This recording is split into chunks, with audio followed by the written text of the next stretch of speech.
Wow, I'm live. Holy shit! I'm live. So, how clear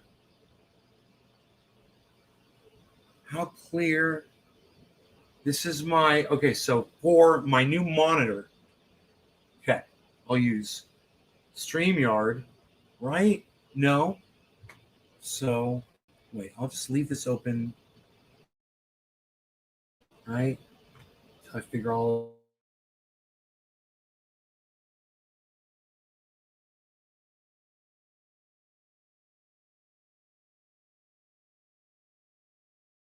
I'm live. It's working. Here it doesn't say I'm live. Oh boy. Oh boy. Oh boy, I just saw everything blink out there for a second. Let me know what kind of a connection we've got, because I have no monitor to monitor my live status. I have to leave this open. So okay. Who all is here, guys? And who can tell me what kind of okay. I'm on StreamYard, right? You guys can see the StreamYard up in the top right corner, right? Way up there. Wait, here. You guys see StreamYard right here?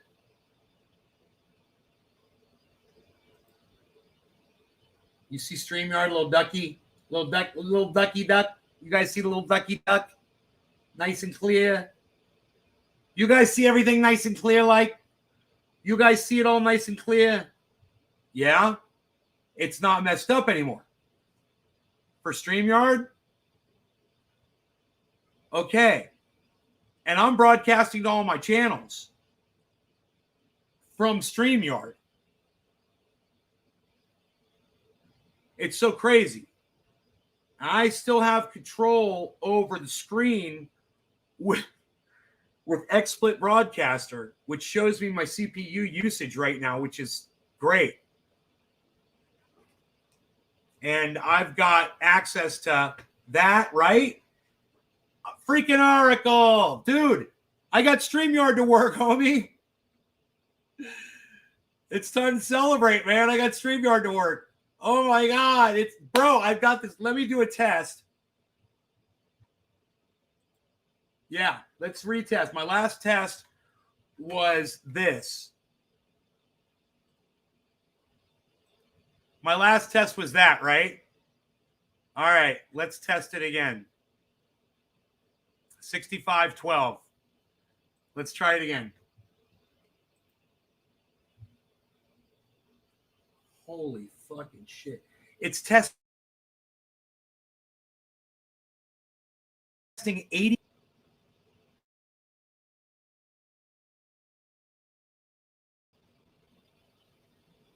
Oh man, this changes a lot of things for me to have bandwidth like this.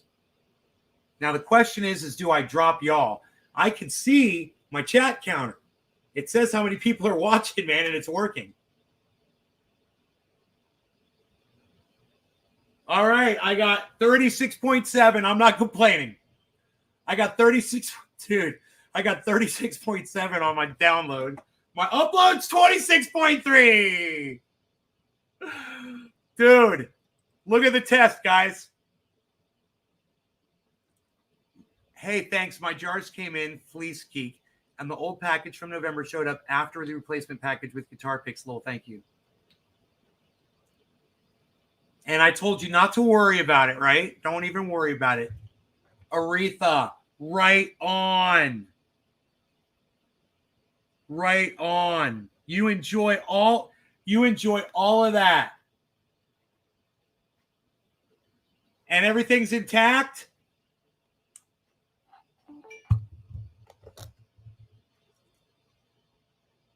Look, I'm gonna put that on Twitter. Thank you so much. Is that okay, Aretha? Can I put that on Twitter? Do you mind? That's such a sweet thing you said. I'd love to put that on Twitter. Because I just got the website fixed. It's been fucked up. I got the website fixed. So that's pretty fast. And the old package from November showed up after the replacement package with the guitar picks. My jars came in. I guess it's pretty fast. I can't remember how long ago it was I sent it to you. What, like 10 days ago? I'm assuming.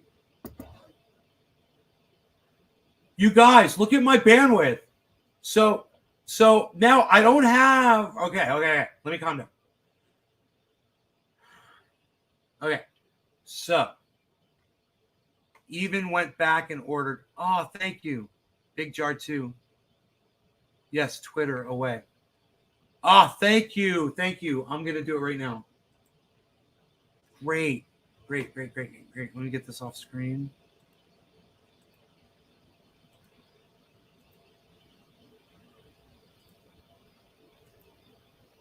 Okay. Great. Thank you so much.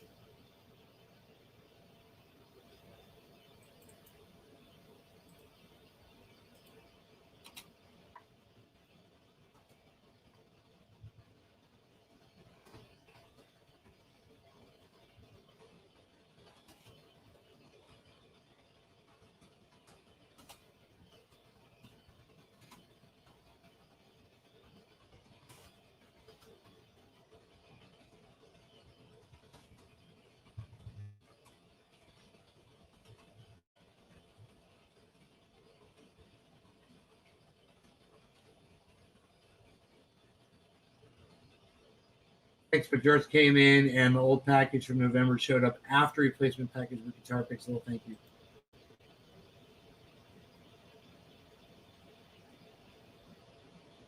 It came within a few days. Good.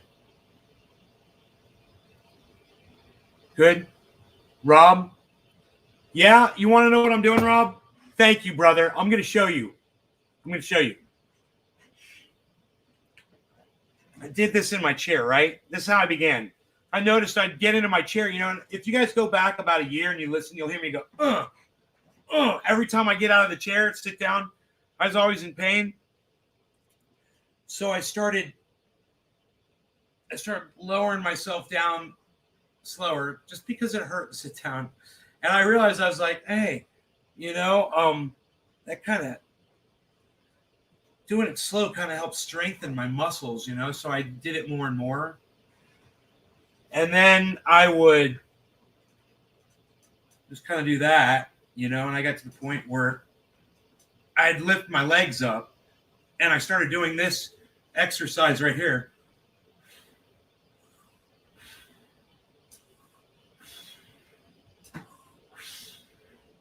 And then this one.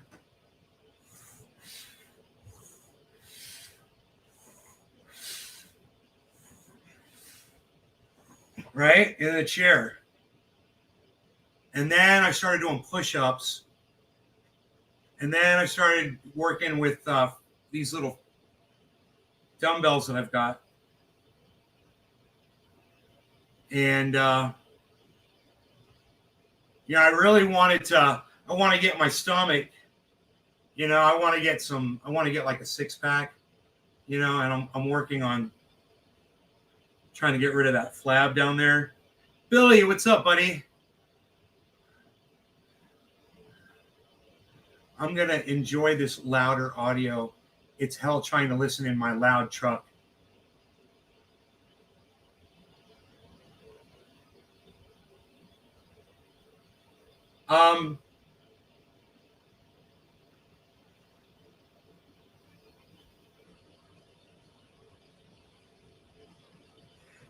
Wow, dude. Josh sent Carl the Moon a tweet. He says, hey, Carl, how's leverage trading treating your ass today? You just lost $1 million. Never leverage trade. This is why. Okay, true. He lost $1 million, but he's worth over 100 million, I'm sure. It's probably not that big of a deal to him. But still, it's fucking hilarious.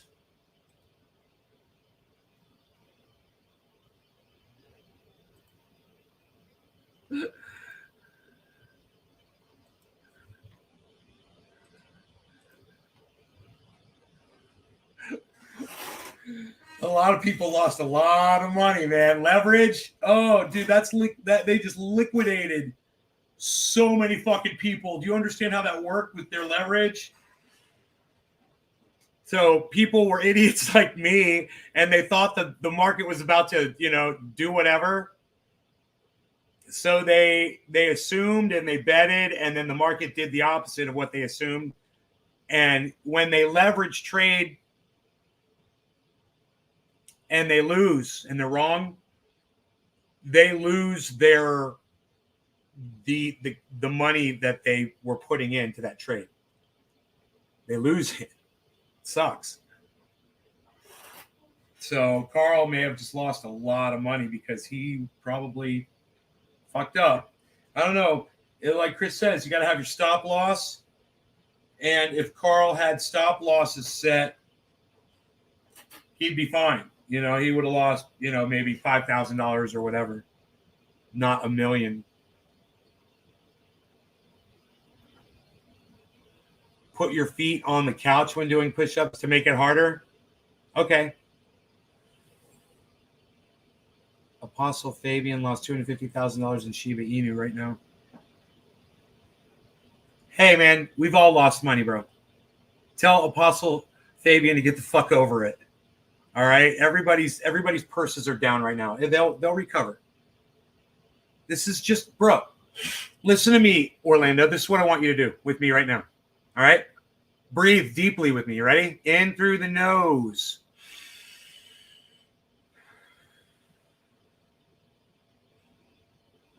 Deep breath. And I want you to think about this. This is the time to buy into this market. When people are panicking, like Apostle Fabian, this is when you realize this is an opportunity to purchase crypto. When this market, and you watch the market and you see where you look at it. Just look at it. Oh, just look at that. Look at it. Just look. Look at that market. Oh, look at that. Saitama 27, UFO 24. Oh, look. EFI and LRC Loopring 21. Oh, look at One Harmony 24. Oh, look at that. He's stressed and he has massive hemorrhoid issues. I'll bet he does. Tell him not to strain too much. Folio and hell, he's negative. He can't even cash out $1. Sure, I'm negative too, bro. It's okay, man. Tell him to hang in there. Saint Amask is coming out. Oh, it's Shiba Inu. Don't worry, man. Those coins will take off, bro. Everything's going to be just fine. Oh, don't worry. Everything's going to be just fine. I'm just going to go out and use the restroom really quick. Pizza, I love you. What's your buddy?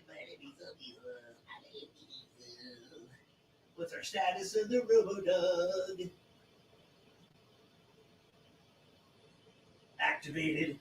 Robo-Dog activated. What's up, Pizza? Pizza, I love you. Pizza. I always got to say hello and good morning to my doggy. Why are you so beautiful? Where are you going? You sitting down. Why are you so beautiful? Good morning. Good morning. Oh, hi. Hi, buddy. So sweet. You're so huge. Last time I weighed him, he was 69 pounds.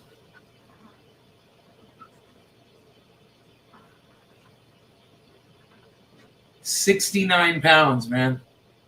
Can you believe how short he is that he's 69 pounds?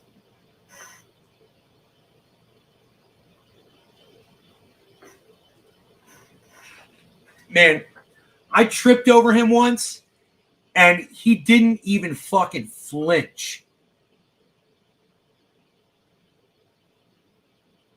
You're set to get AI in your brain now as Neuralink. We'll need Starlink to work so you can watch Lincoln in your mind while eating sausage links and playing with Lincoln Logs. Hey, I gotta do the Lincoln Logs gaming too. My pizza. Buying into the market, dommy dom dom. That's exactly. Look, this is the time when people are panicking that everybody just breathe. Be calm and buy into this motherfucker. And when you think the time is right, you know, this is an opportunity to buy in. That's all you got to do. Listen to Lark Davis. Hey, I want you guys to listen to Lark Davis's last look. I want everyone to listen to at Lark Davis, the Crypto Lark,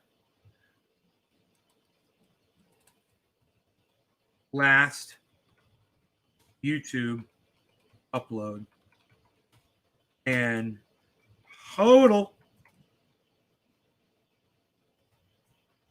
Deep breath, everyone.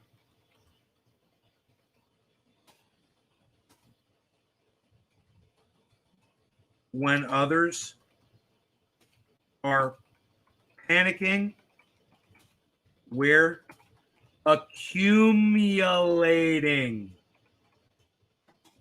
Did I spell accumulating right? I want everyone to listen to at the Crypto Lark's last YouTube upload and hodl. Deep breath, everyone. When others are panicking, we're accumulating.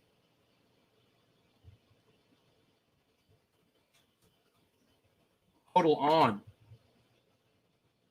Tweet. Hashtag hodl on. You guys like that tweet? All right. This is going to make you feel good about purchasing some crypto in the market, today's market. It's like space, so much space for you to purchase more of crypto. Anyway, history.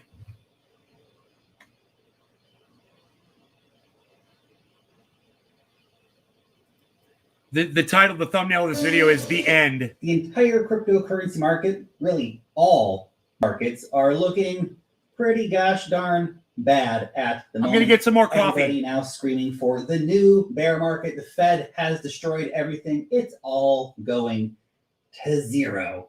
That is the sentiment that we're seeing right now. I love this guy. I'm going to break down the situation for you, as well as share my thoughts on the big picture and why I'm bullish on cryptocurrencies in spite of this pretty difficult price action we've had over the last couple of months.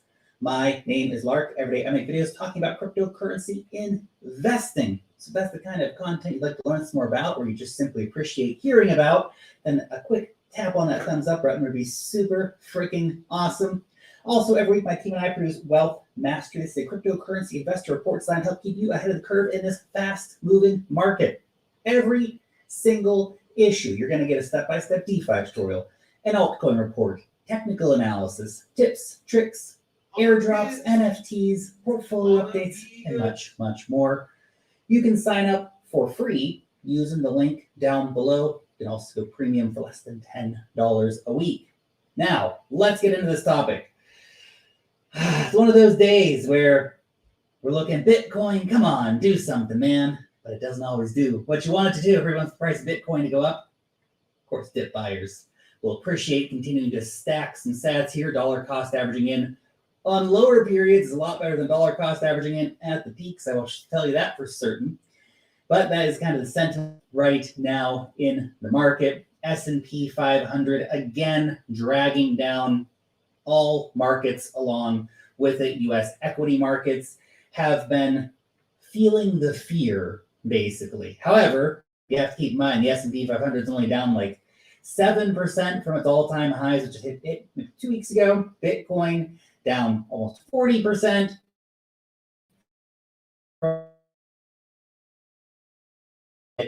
Can't we get more correlation with the S&P 500 here? We only correlate when it's going down, man. No, it's not true. We also correlate when it's going up. Bitcoin has become more and more linked to the fate of the equity markets because of all the Bitcoin ETFs, because of all the institutional involvement, those billions of dollars of institutional money that have flooded into the market. those guys, a lot of them anyway, you have MicroStrategy, for example, which is never going to sell their Bitcoin. Michael Saylor came out and said, I'm not selling my Bitcoin. Of course, you're not selling Bitcoin, Michael Saylor. Nobody thought you were going to sell your Bitcoin, dude. You are in it for the long run.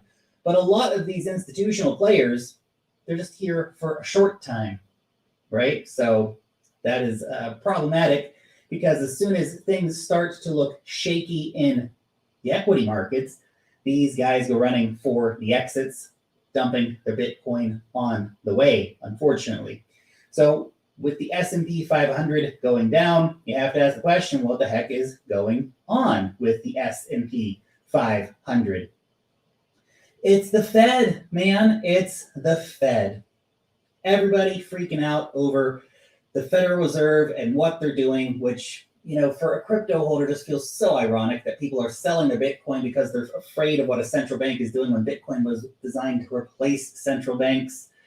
Yes, the Federal Reserve is going to raise interest rates probably 3 times this year, where the U.S. interest rates are going to go from 0.25% all the way up to a ragingly high 1% by the end of the year. That would still be a negative real rate, accounting for inflation. If inflation were to stay at a relatively similar level to what it is right now, that is still a negative real rate of around 5 to 6%. Inflation is dramatically outpacing interest rates. That being said, the tapering is also coming. That is meaning that the Federal Reserve is going to be buying less assets. And it's already started. They've already started the tapering process. And within a couple of months, there will be no asset buying happening at all.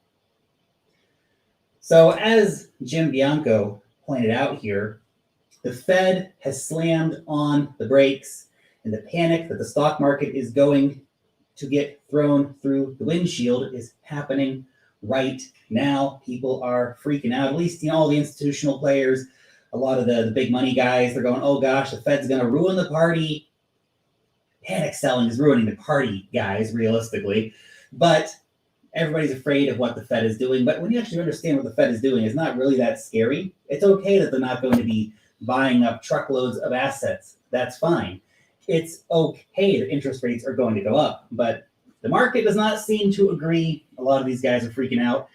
And as Jim points out here, something more than a standard correction could be underway. Now he goes through a few different statistics here showing that the current price action in the market is not normal and matches up more appropriately with some of the harsher market events in terms of corrections that we've had for the stock markets in the last 2 decades, which is definitely some bear trap. Stop and think about it for a moment, food for thought kind of things, because if the stock markets go through a big correction, it's definitely dragging crypto along with it.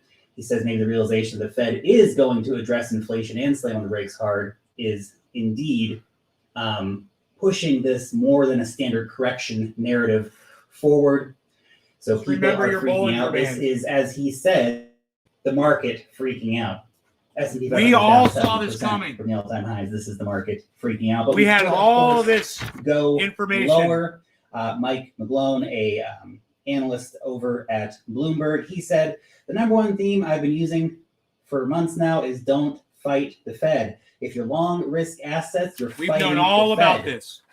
The cryptos We were are warned. the riskiest assets. It's always a possibility. Remember is that Bitcoin is the least risky among those cryptos, which is why, of course, I have the biggest stack of my crypto holdings into Bitcoin. He goes on, as the Fed attempts to rein in inflation, dramatically decrease asset purchases, the outlook is perfect. Thus much less appealing for risk assets in the near term. So I think it's transitioning from a risk on to a risk off asset. That's his opinion on Bitcoin moving forward. He said his prediction coming in at this.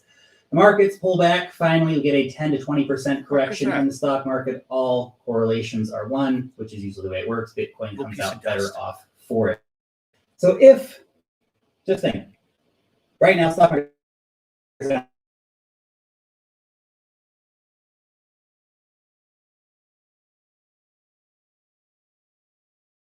Market crash. If we go down 20% for the stock markets, that could get rough in the short term. As Mike Milgratz points out, it says the Russell Index broke a major support, and today's rollover confirmed it is broken. This is now a bear market. There is $1.2 trillion of bad equity longs above the market. That's a lot of leverage and stuff that can be unwound here. 20, he says for the stock market, 29 rallies don't buy dips. 29's the lowest it'll probably he says go. Crypto's going to have a hard time rallying until stocks find a base. That said, crypto already had a decent sell-off and is running into some buying support. So I'll be interested to We're see. At 38, crypto can have we're a at 38 moment in this 38, almost 500 here. right now. Remains to be seen. I think it depends a lot on how bad we could see the equity markets going. Bitcoin right now, at the time of recording this video, was chilling at a major line of support. But how long will buyers keep that pressure up? And can buyers step up enough pressure to actually see us have a breakout moment here for the cryptocurrency markets? Where we have the stock markets going down, a flood of money looking for somewhere to go come into the cryptocurrency markets. That is a very real possibility. But as he says here, until stocks find a base, I'd say all bets are off on what could happen if we see a very deep correction in the stock markets. It was probably not going to be the best thing for the crypto markets in the short term. My thoughts over on Twitter today, I feel like this is a repeat of mid-2021 we're seeing right now. There's lots of media FUD. We have Russia, the central bank, wanting to ban cryptocurrencies. We have ad bans in a lot of different countries. We have the European Union calling for a banning on cryptocurrency, particularly Bitcoin mining. Obviously, it's one of the few proof of work coins left. And we have the Fed FUD out there. Is the Fed FUD the new China FUD? Because at the end of the day, everyone's going to realize that, hey, none of this actually matters. China banning Bitcoin mining and Bitcoin exchanges and stuff like that, none of that really mattered. We rallied to a new all-time high without China. The Fed, the FUD's here, it's happening. People are already panicking in the equity markets. We could see that panic continue moving forward. Fear levels remain high. But at the end of the day, this too shall pass. It always does. Everyone out here expecting 90% drops across the board for everything.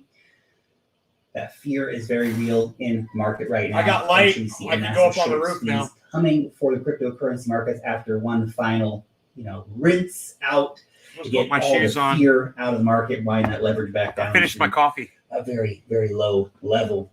Now, all that being said, all the fear and stuff in the market, am I worried about my cryptocurrency investments? Am I selling everything right now? No, I am not. I have also taken profits consistently for the last year, selling altcoins on massive pumps, cutting off profits on some of my most favorite bags like Matic and stuff like that. Took profits out multiple times on the way up. I'm going to be okay if we hit a massive, massive bear market. I hope that most of you guys are going to be okay too. I hope that you didn't invest more than you can afford to lose, because short-term things could get rough and it could really test your resolve in holding these crypto assets. Long-term, even mid-term, I remain super, super bullish. Even if short-term, we could have some more rough times in the market due to the equity markets specifically. Now, if we see a big bounce in equities, that changes the picture. But if equities keep getting bearish and keep going down, that could bode very heavily on the cryptocurrency market. Let's be clear about that. I don't have to go up on the roof. As Dan Tapiro points out here, massive generational wealth transfer is beginning. What am I thinking? It's a simple chart here to explain all of this. Here we go. Traditional portfolios, 40% in bonds. Bonds, oh, it's hilarious. My internet's 6% fine. in stocks. Right. Millennial portfolios, 40% Bitcoin, 60% stocks. We have a flood of liquidity coming into the crypto ecosystem. They want yield, they want return. Bonds are a joke. Most bonds are near zero or even negative yielding. Who the heck is buying negative yielding bonds? I have no idea. That's insanity. But people are doing it. People are doing it. Bonds are done, at least for the time being. Bitcoin, however, in spite of the crazy volatility, has consistently returned over time. It is still a tiny little baby asset. I want you to understand right now, the global bond market with near zero yields or negative yields. That St. means you Thomas buy the down bonds, you get less 30% money. now. Insanity. This is the drop right here, $120 guys. This is trillion it. freaking dollars. $120 trillion. Here goes the market. The drop is right now. Still under 1 trillion market cap. I'm holding my Bitcoin. I think you see a lot of institutions, companies, all this stuff. They're paying more and more attention to what's happening in the crypto space, particularly with Bitcoin, all of the time. Buying This could be the bottom right here. is the safer bet than buying and holding on to bonds or buying and holding cash. 38. That's crazy. You're going to lose when you hold bonds. You know you're going to lose when you hold cash. Bitcoin, you're likely to win. Another interesting statistic for you. Total crypto users. Guys, this is the bottom right here. 38.3 million. We were to have the same rate of growth in 2022. Oh, you say not the bottom? 1 billion users by the end of the year. How could we possibly get there? NFTs, gaming, DeFi, all this stuff that's going on. Not the bottom? If the stock markets really do have a good solid rinsing out, where do you think all that money is going to go? People are going to go, man, I'm not going to go and buy these stocks. I'm going to go buy dog coins. I'm going to go buy Bitcoin. I'm going to go buy gaming coins. I don't know, bro. Looks like it's building up to start exploding right now. Money could start flowing in a very, very quick way. Looks like the market's turning around, Adam. This is how we could see 1 billion users coming into the cryptocurrency markets by the end of the year. Past performance does not indicate future performance, obviously. However, it's interesting food for thought to think that if we did have, even if we doubled, if we went from 300 million to 600 million new users this year, we're going to have 300 million new users come in, and everybody's just going to fade the crypto markets. Yeah, we could have some rough times over the next few weeks or a couple months even, while the equity markets sort themselves out. Long term, by the end of the year, I mean, if you're not even thinking on a year time frame, what are you doing? What are you doing? So many people in this market just want to get rich overnight. And you the second can't it doesn't see it. happen, they rage sell for a loss and they run away and scream it's all a big scam until they come back and buy the top the next time and then repeat until they're broke. You accumulate on the low, you see the big freaking picture. Hundreds of millions of people coming into the market. Fidelity also out here shilling Bitcoin for us, saying that countries that secure some Bitcoin today will be better off than their peers. Basically making the case that look at all that volume on Ethereum. We're going to see sovereign wealth funds here comes, bro. Here comes wealth funds from Singapore and the United Arab Emirates into Bitcoin directly. Here it comes all the way across the board, Adam. El Salvador and beyond some of the other, we call them basket case countries. We'll see if it drops again. For example, it really could, you know. It could go like this for a while and go way down. What they really want to see and what Fidelity's talked about here. Dude, that's what Orlando said. He's waiting for it to go down to 2,000. Like that are actually going to say, hey, we're going to buy $1 billion of Bitcoin for our central bank reserves as an addition to our gold reserves. It's going to happen. It's just a matter of time for that to happen. And look, when it comes to let's see what happens here. The state of the markets, price is such a funny indicator. It's got a little of success. People think, well, just because the price is going up or the price is going down, price is going up means everything is great. The technology is amazing. Price is going down. The technology is crap. It's not how it works. The reality is hundreds of millions more people are going to come in this year into the cryptocurrency market. Head and shoulders. The technology has literally never been better. You have more blockchains than ever. You have more layer 2s than ever. You have gaming, play to earn gaming. Yeah, Adam, it's forming a head and shoulders. It's not good. You're right. Regions are literally out there earning a living or more than they would earn working at some crap job just by playing video games all day. It's insane. Better go up past his head or we're in trouble. Massive. We have some of the best games coming out now for crypto. I mean, we've never seen this quality of games in the cryptocurrency market. They're happening now. They're coming out now. People are building and developing and releasing these games across a wide variety of different blockchains. It's very exciting. The market now is nothing like the market this is it. This is the time to dollar cost average. Bear market where everything just collapses into utter oblivion. I don't think that is the case. Now, can it get worse if the equity markets get worse? Yes, of course it can. But look at what's being built. We have users using stuff. People are playing the games. People are using the DeFi. Dude, it's finishing the head and shoulders. DeFi. It's going to drop. Locked.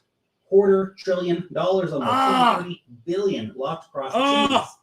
And that was up to about 250 billion, over 250 billion just a few weeks ago, as the asset prices were a bit higher. A lot of this is Ethereum and stuff locked up in DeFi, but an incredible amount of money in the market using the brokers. This is The painful to money watch doesn't right have here. to exit the market anymore. You can just stay in curve finance and be earning 20% on your stable coins. Where are you going to go? Bonds?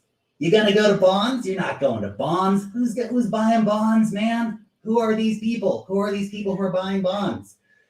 What are you going to go? Back to cash? Yeah, sure. Just take cash, put it in your bank account. Chase Bank will give you 0.01% on your money. Meanwhile, inflation is 7.1%.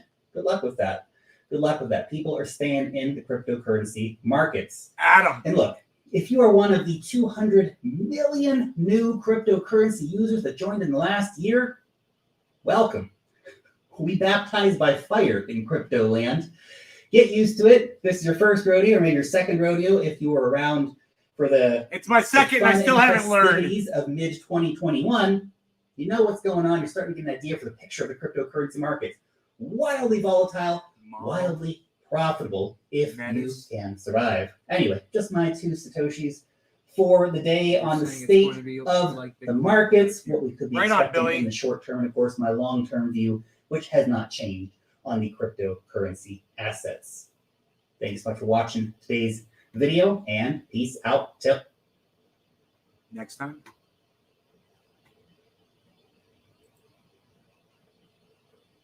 What was our question of the day? You didn't ask us our question of the day. Question of the day is, why is there no question of the day? I should put that. I'm going to put that.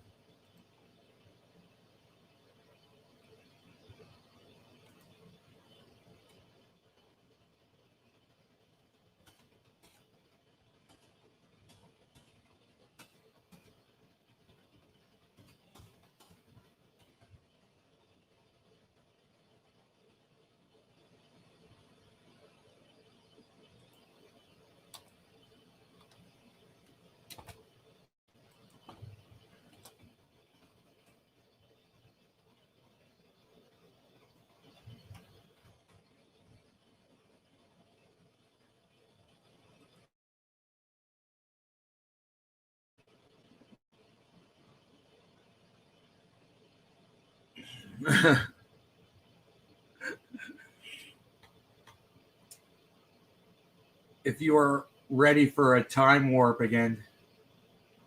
So, oh man, speaking of the time warp, Adam, Meatloaf died, man. Fucking crazy. We were talking about it earlier on the show. So this is it. This is the drop right here because that just did a head and shoulders, bro. Here it comes. Oh, wait. It's going into a yellow fucking marker on Ethereum. Hold on. Bitcoin's dropping, but Ethereum showed a yellow marker, but they're dropping. They should be dropping. Yeah, right here. Here it is. Off of that fucking head and shoulders pattern, bro. Look at this. Look at Bitcoin right here. Look what's going on.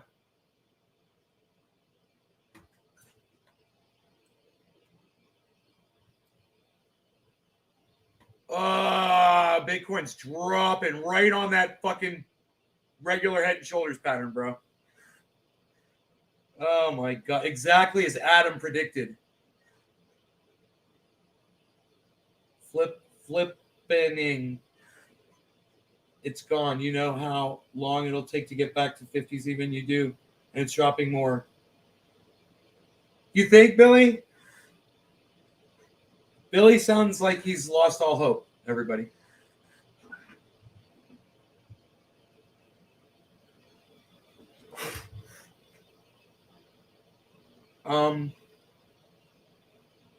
This is one of those times when you just don't want to be right, Adam?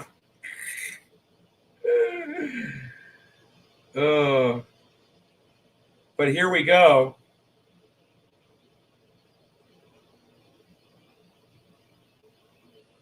Could Orlando be correct to say that we're going to see a $2,000 Ethereum again?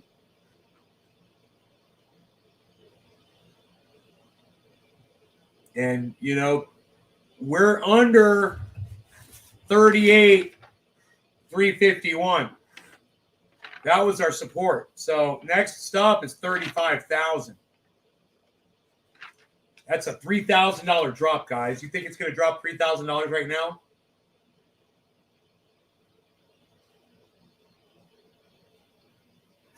Hey, Billy Bong.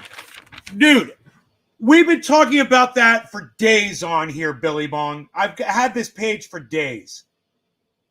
On my show. Fuck Richard Hart.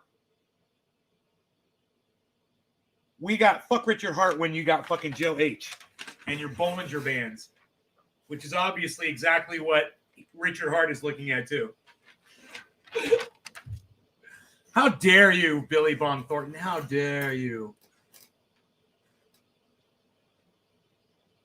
Okay, we're seeing something beautiful happen on Ethereum. I don't know what it is, but look at Ethereum. Ethereum's trying to rock. Ethereum is trying to rock. I don't know why, but look at ADA. It's trying to rock as well. It's down very low today. Look, we're seeing yellow markers on everything except Sandbox, which is green. And Ethereum. You're trying to catch up long work hours. No disrespect, God of Hellfire. More like God of Dabbing. Does it say I'm the God of Hellfire in the corner of my screen?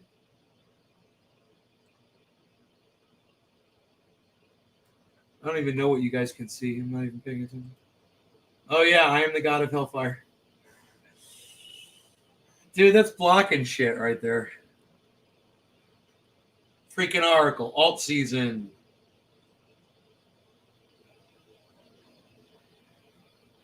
I slid everything into Lockheed Aflac code. Yeah, you said something about that before, like a week ago.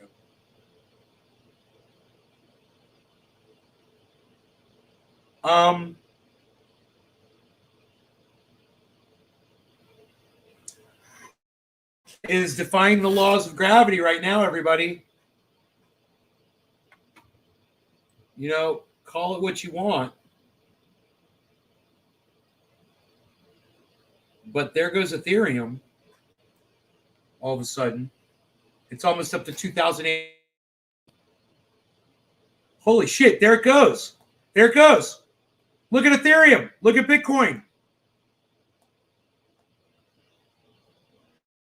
Health. We've got a pulse, guys. We got a fucking pulse. Come on, Elon. What's wrong with fucking Elon, man? What's wrong with you, Elon? What? You need a fucking Viagra, you little fucking bitch. Elon needs a Viagra, everybody. Look at the rest of the market. Come on, Elon, you little bitch.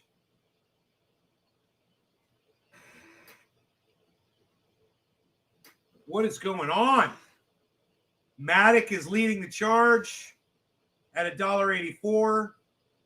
Ethereum's dropped back under 2,800. Bitcoin is back over 38,351, guys. We are going to keep testing this 38,351 number. We are at 38,366. We got to get up to 39,713 before we can start breathing again. So that's a ways. Remember, the fall point is 35,000. We have seen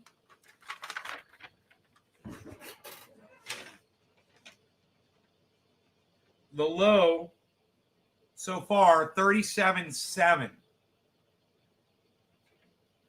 We got down to 37.7, but we stayed above 35,000.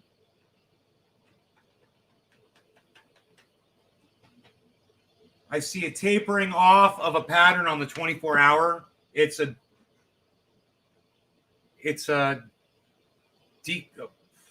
descending triangle pattern. And it looks like it's going to break out upwards right now.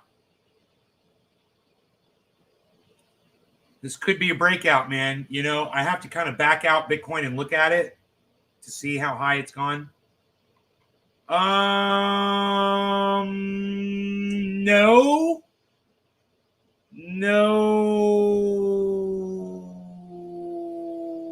Yes, now it is. It's breaking out. And once it gets over 38,540. It's got to go to 540, and then it's broken out of this pattern. Let's see if it gets to 540. 525. There it goes. There it goes. Boom. It's out of the pattern. It's great. See, so what I'm looking at, you guys, you can see it. It's right there. And this wick now is way up here. See this? So this is a pump that got us over that point of resistance. So now all bets are off. Elon's too worried about his cum rockets. No doubt, right? Elon and his stupid fucking cum rockets.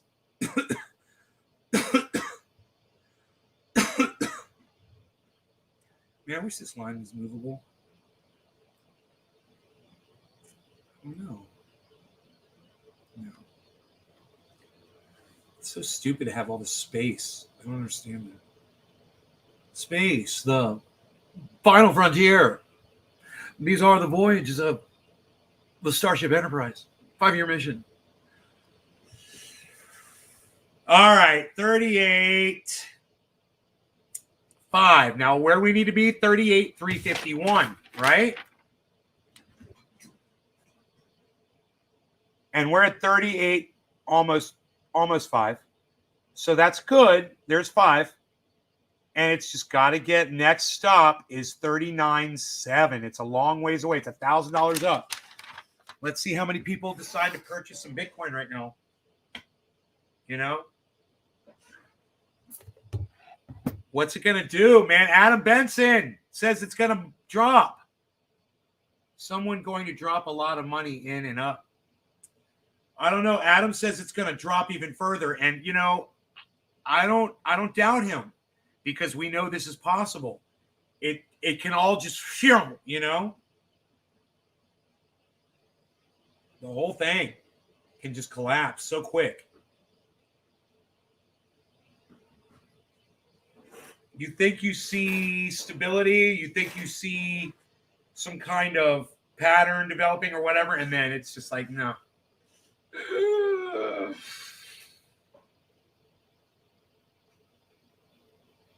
I'm so glad that StreamYard is working. I'm so glad we figured out it was the antenna. It was fucking Token Dave telling me to plug my fucking antenna in. Oh my God, if only I had done it last night. I had the antenna up here. It was just sitting there. Oh, it's going to go up on the roof, man, and blah. I don't even have to do that. I got 100 fucking megs, bro. Let me see what my phone gets. Yeah, phone seems to be working good.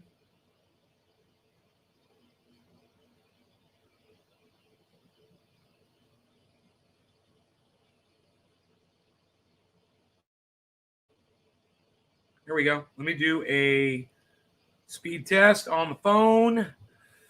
Latency says 37. My download speed is sickening. 36 download and 16 upload from my cell phone in my house. You guys, I'll be able to broadcast from my cell phone anywhere in the house to anywhere. And that's while I'm doing all this. So we just got to wait and see if I drop out and lose people or not. But as of right now, everything seems strong. The next step, if I drop out again, is going to be to put that dish up on the antenna, you know. There's no crawler on Starlink banning people who talk shit about Musk. There probably is. Dude, we're at 38.6, guys. 38.6.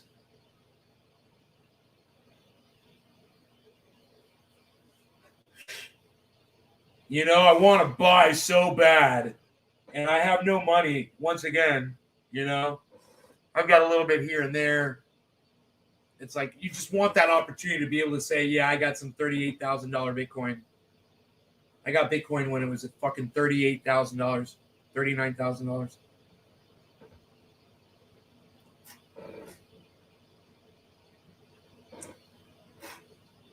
Billy says it's going to be forever before it gets back up in the 50s again. I disagree with what Billy said. I think this is just a drop, man, a hiccup. But people get over their fear. We forget real quick about what we were scared about yesterday. And the Fed, you guys want to hear what happened with the Fed? I got all this shit for y'all. I got it all, man. They got it all on Chickasaw Trail. They got McDonald's.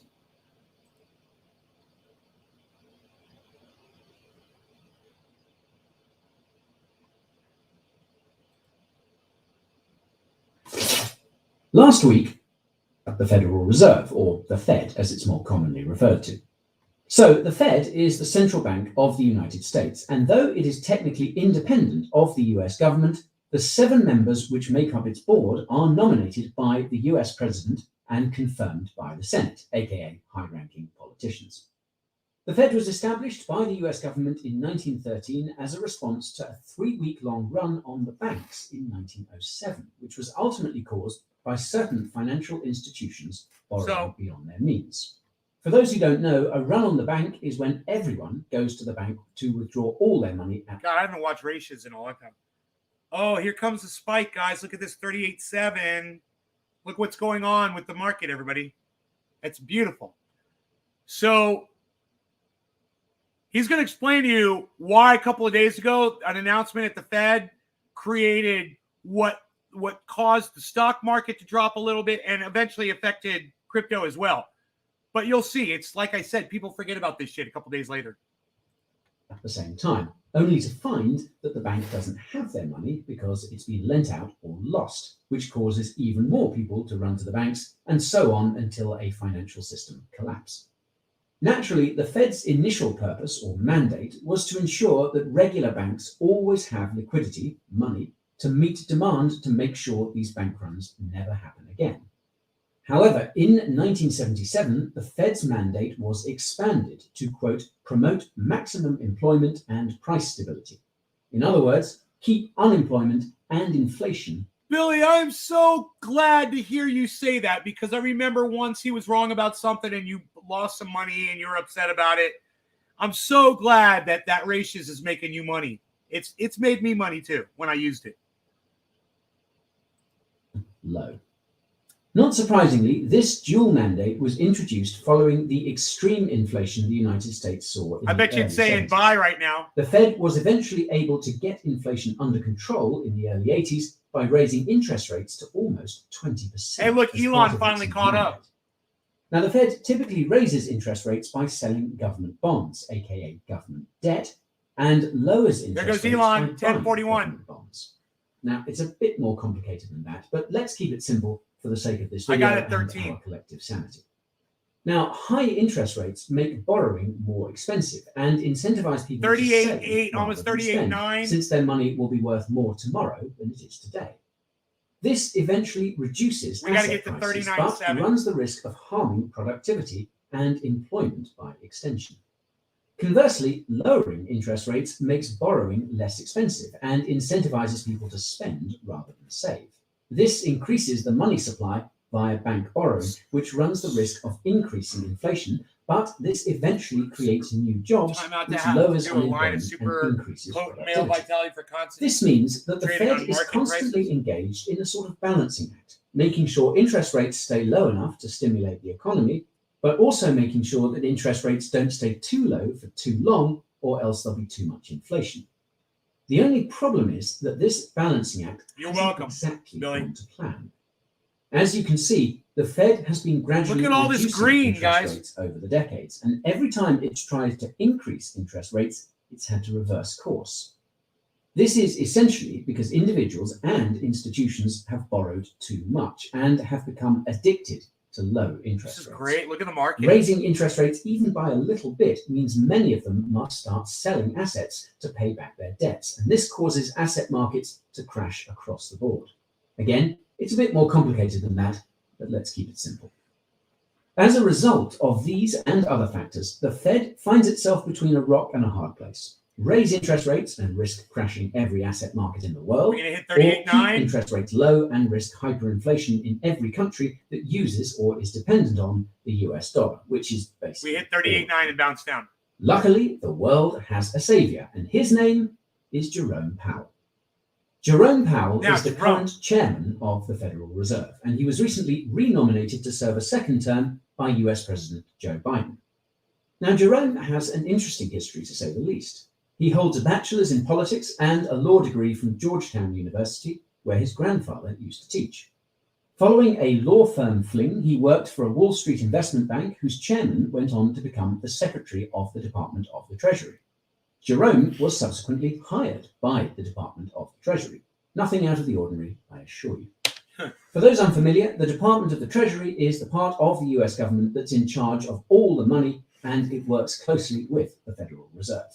The Treasury is currently headed by Janet Yellen, and more about her later. After a few years at the Treasury, Jerome went back to work on Wall Street until he was nominated to the aforementioned Federal Reserve Board of Governors by former US President Barack Obama in 2012. Now, this move took many by surprise because Jerome is a registered Republican and Barack is a Democrat. This bipartisanship is believed to be due to the fact that Jerome has lots of friends on both sides of the aisle and has reportedly done a very good job of not letting politics cloud his judgment.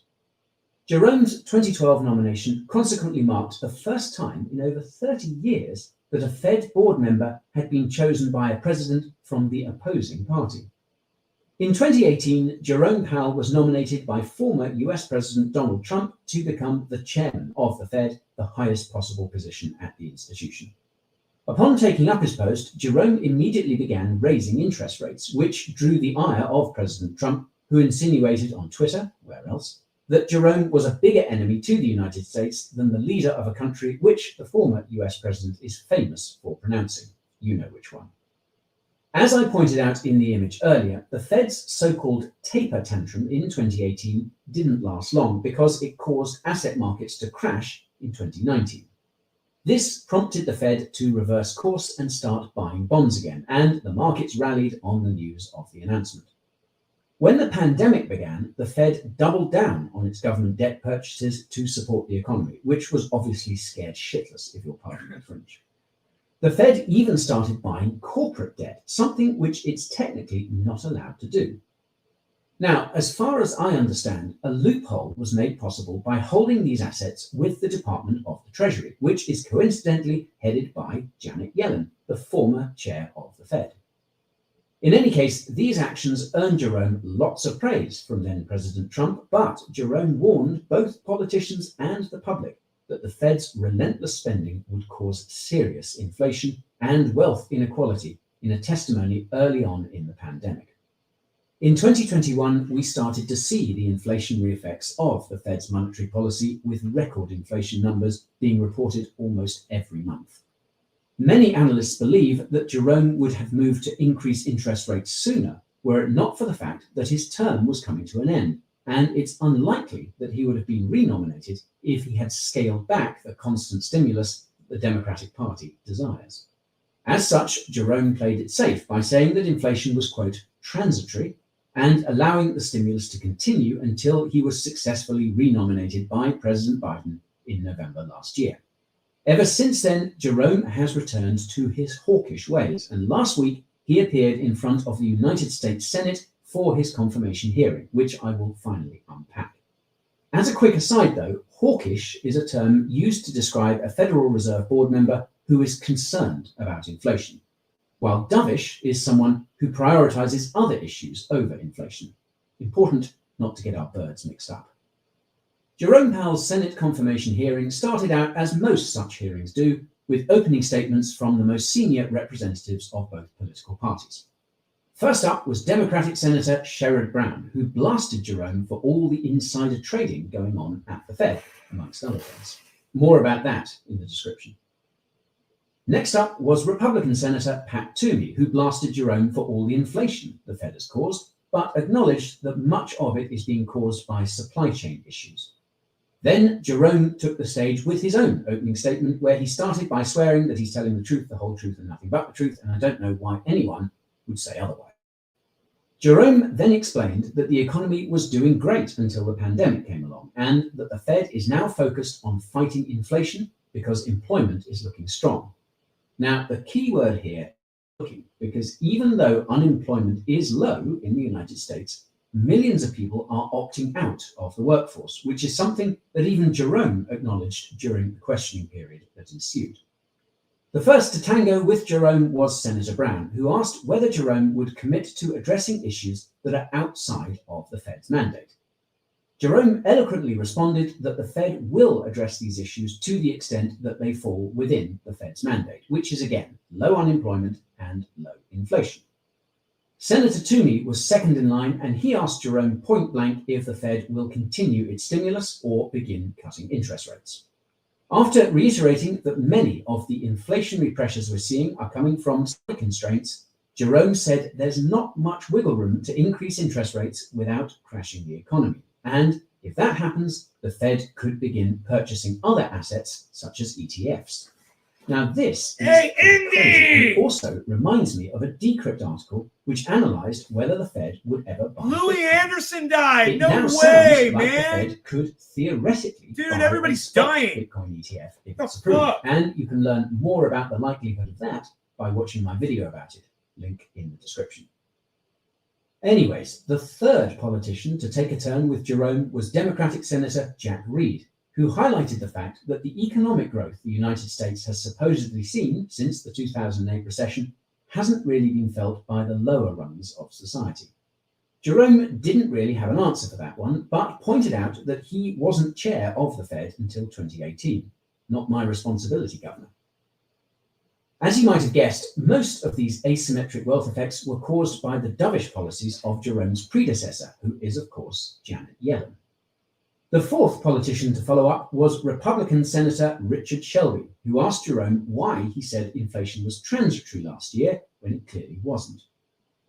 Jerome skillfully replied that the comments were in relation to the supply chain issues causing most of the inflation, which the Fed believed would be transitory. Jerome then reiterated what he said in the Fed's December meeting, namely that it will look to start raising interest rates in March and start actively selling government bonds later in the year. This will have the practical effect of increasing interest rates even more. The fifth politician to get the mic was Democrat Bob Menendez, who asked if inflation will decrease when the pandemic ends. Now, I'm paraphrasing because what he actually said is too ridiculous to repeat. Jerome replied with yes, so let's hope for the best.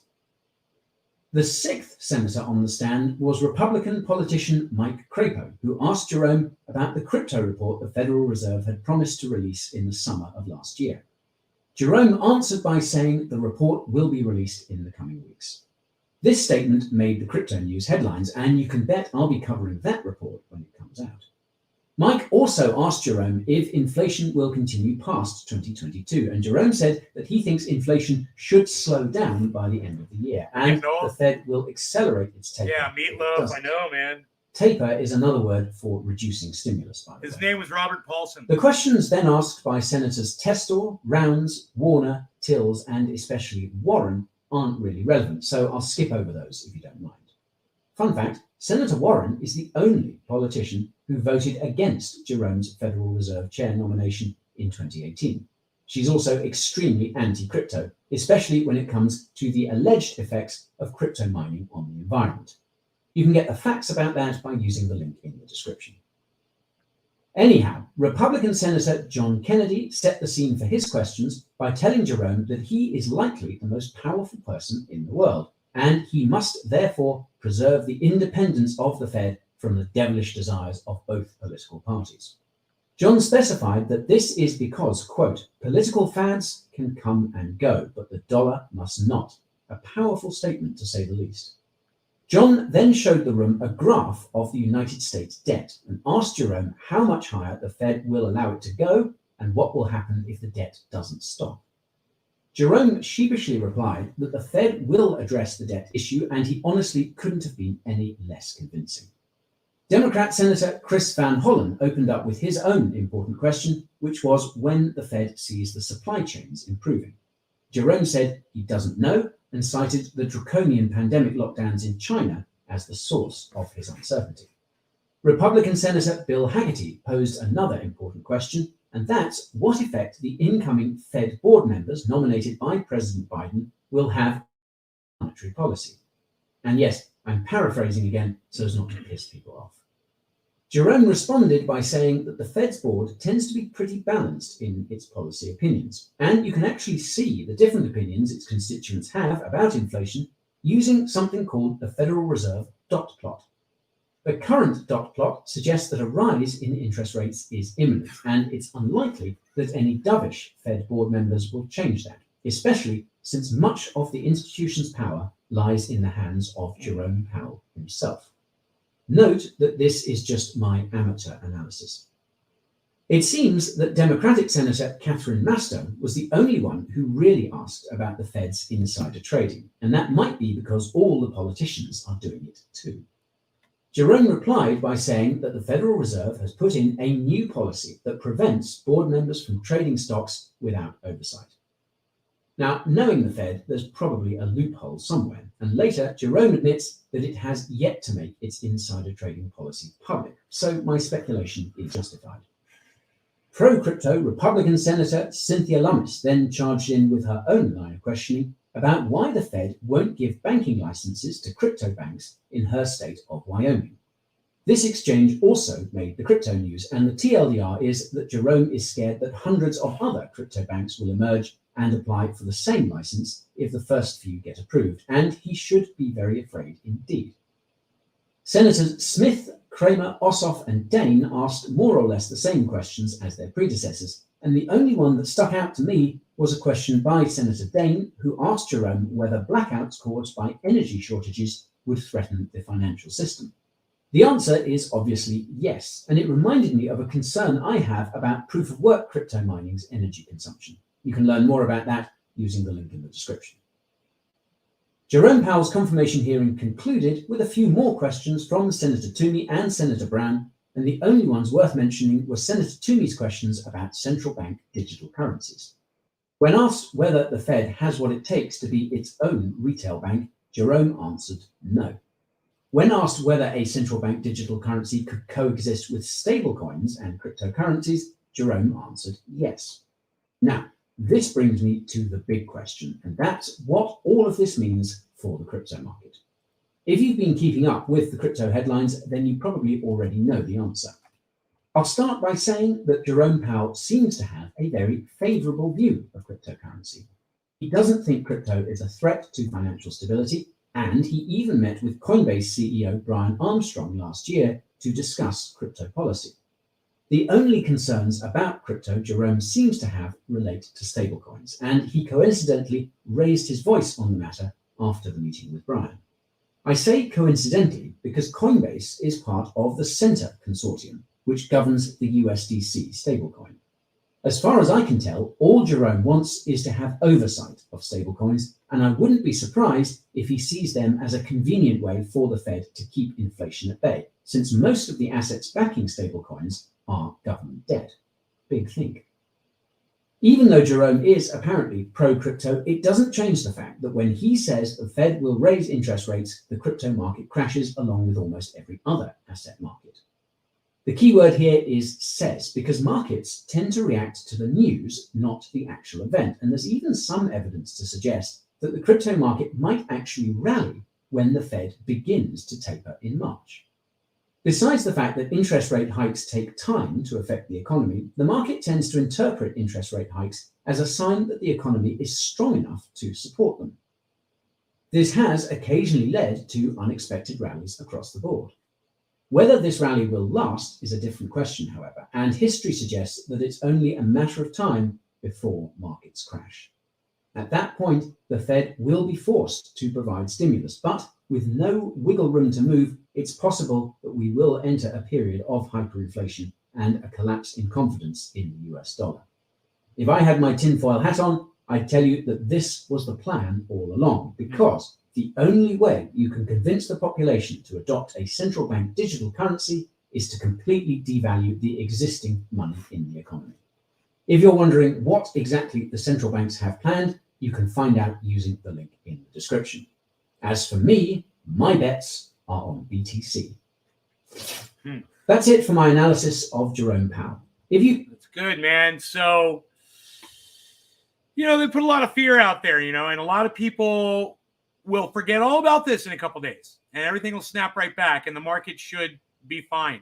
So if you're looking to accumulate, I'm going to tell you something that I've been doing. I've got credit cards, So I take the credit cards and I purchase a little bit of Bitcoin on each one of my credit cards. And then when the Bitcoin goes up, I pay off the credit card within that month. I've done that a few times. I haven't gotten into trouble with it at all. But I just, to accumulate more and more, I'm like, why the fuck not, man? As long as the money comes in and I can pay it off. I've done it 3 or 4 times. Usually it's debit, but there's some exchanges that'll let you use a credit card. And I'm like, well, fuck you. I'm going to use credit card too, man. Why not? It gives me more purchasing power, and it gives me more leverage, as far as making this investment more profitable for myself. As long as I'm comfortable with it, that's what I'm doing. Anyway, you guys enjoy the rest of your afternoons. I'm going to try to figure out how to end this broadcast because I don't know what to do. I'm on StreamYard right now, so bear with me while I try to figure this out. It just says end broadcast, so I guess all I have to do is end. What if I click on this? What does that do? Nothing. Okay. I hope you guys had fun, and I'll see you later. I'm going to have fun with all this bandwidth, man. We didn't get a drop, huh? We didn't lose anybody on a drop? No drops? Good quality broadcast like normal? Top corner. Yeah, it says end broadcast. Yeah. Hey, look at that. Seymour says keep it open. Huh, finally somebody gets it. Hashtag keep it open, guys. All right. I don't even know. How long have I been broadcasting for? Where does it give me a time? I should find that so I know how long I've been live for. It won't tell me here. Oh, right there. Here we go. The dashboard. The dashboard says that I've been live. Where's the dashboard? Oh, 1 hour and 11 minutes on this broadcast. I've been broadcasting all morning. So since there's only top corner, other corner. Little other corner. Okay, so it says there's 10 people watching right now. Just want to verify that. No, there's 19 of you watching. All right, how many hashtag keep it opens can I get in the live, man, right now? There's 19 people here? Well, fuck, I'll keep going. If there's 19, that just tells me that you guys are digging it. So,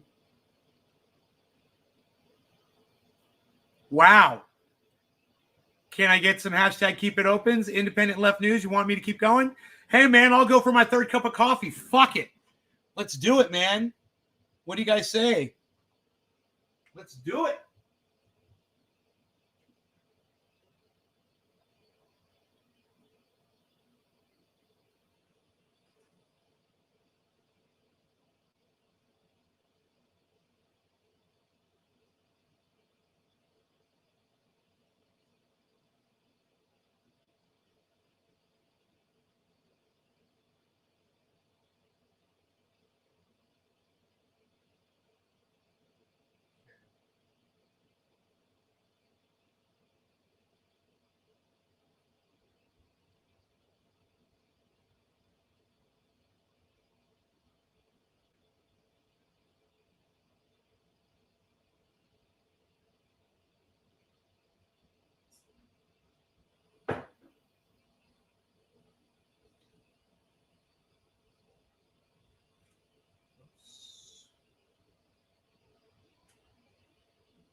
Yeah, whatever.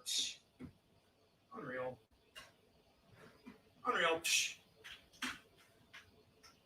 They're not letting me leverage.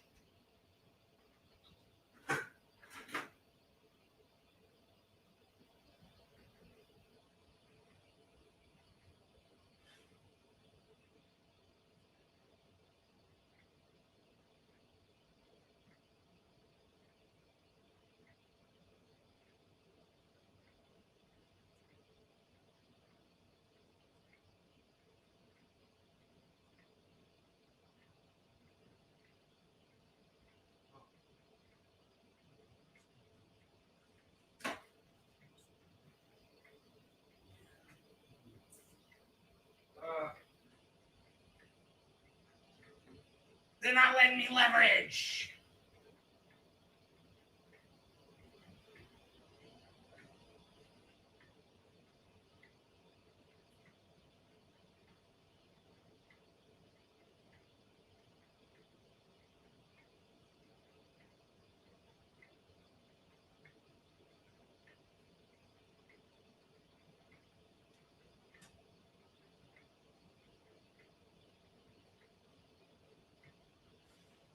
Oh, this coffee smells so good.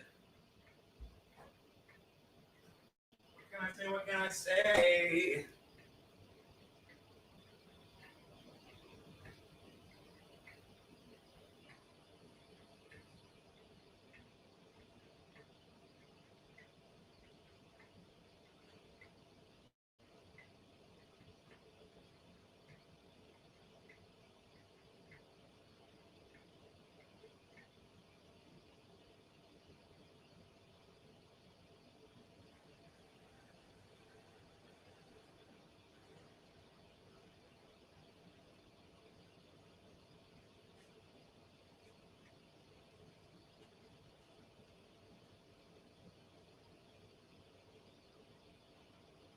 Uh-oh. Uh-oh. Uh-oh. Houston, we have a problem. Houston. Houston, what happened? How dare you do this to me right now? How dare you?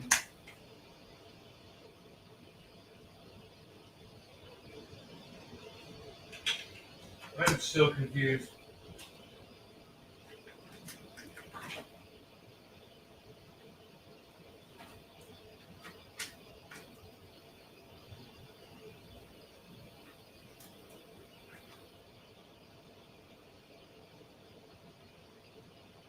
Ah, ah.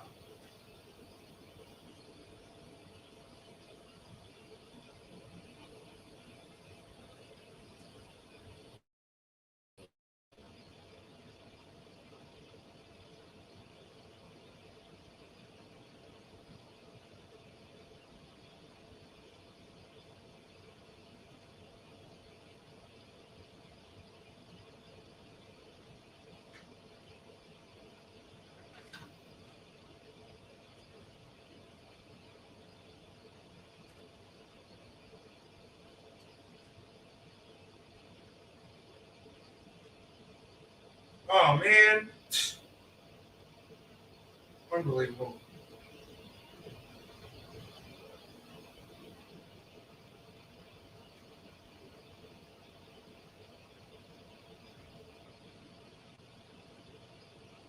I am so confused. Oh. Oh.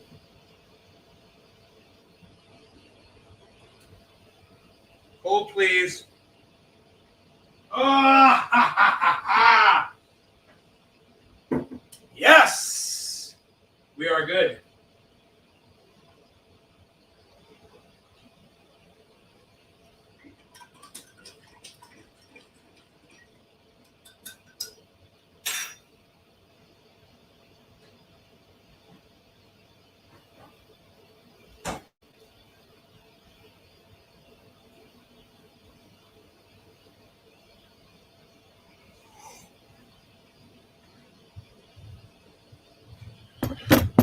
Hello. We're back.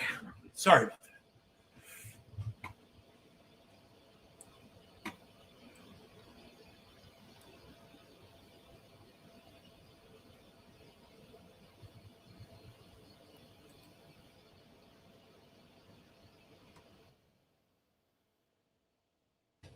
that. Okay. Yes, indeed. That is what I like to say sometimes.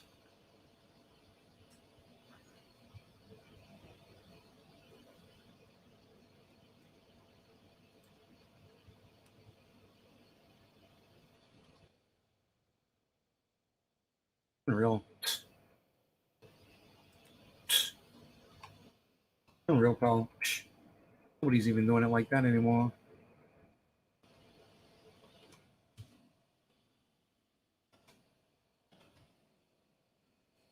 Nobody's even doing that. How do you get a splash, Brandon? Did you get yourself a splash?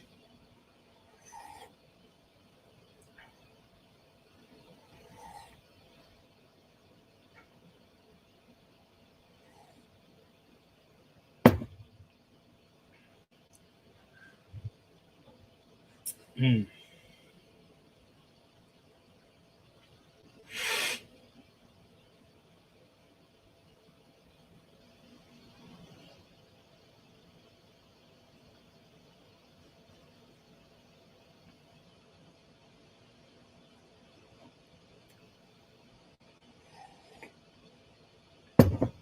Crypto.com went down to, it's got down to 40 cents. Crypto.com, guys.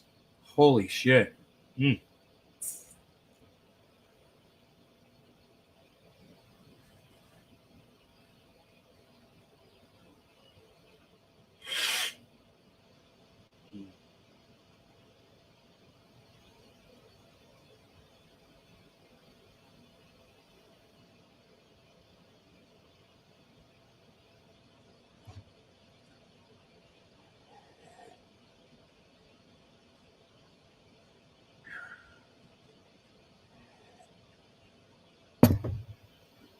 Oh, the coffee's perfect.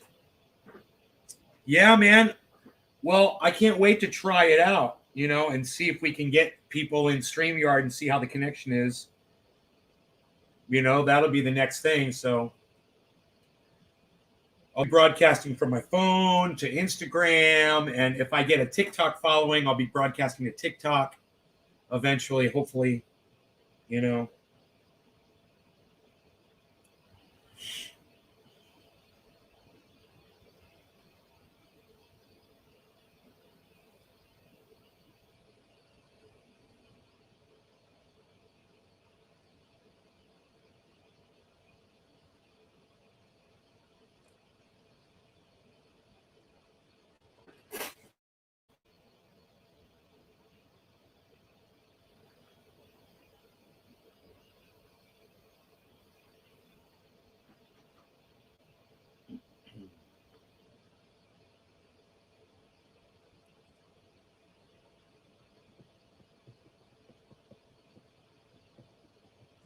So that's exciting times, man.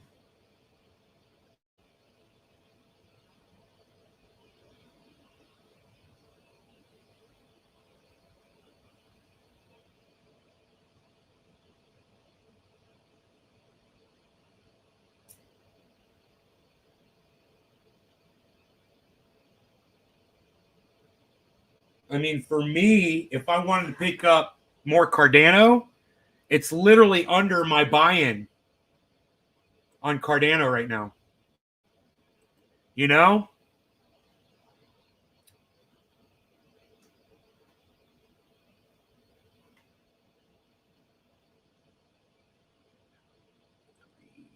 that. Okay.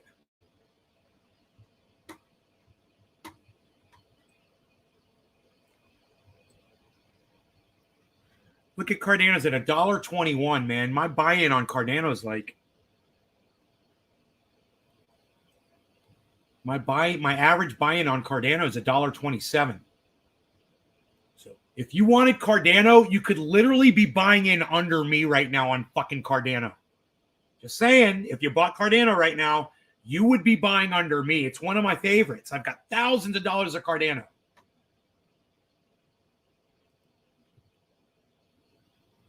Inner workings of SataMask. Oh, yeah, if I could only get that shit to work. Fuck SataMask. I'm not even interested. A buddy just got electric nectar collector. What? Electric? No way. I love it. That sounds like something I would want, bro. No more fucking torching up a nectar collector. Oh, shit, son.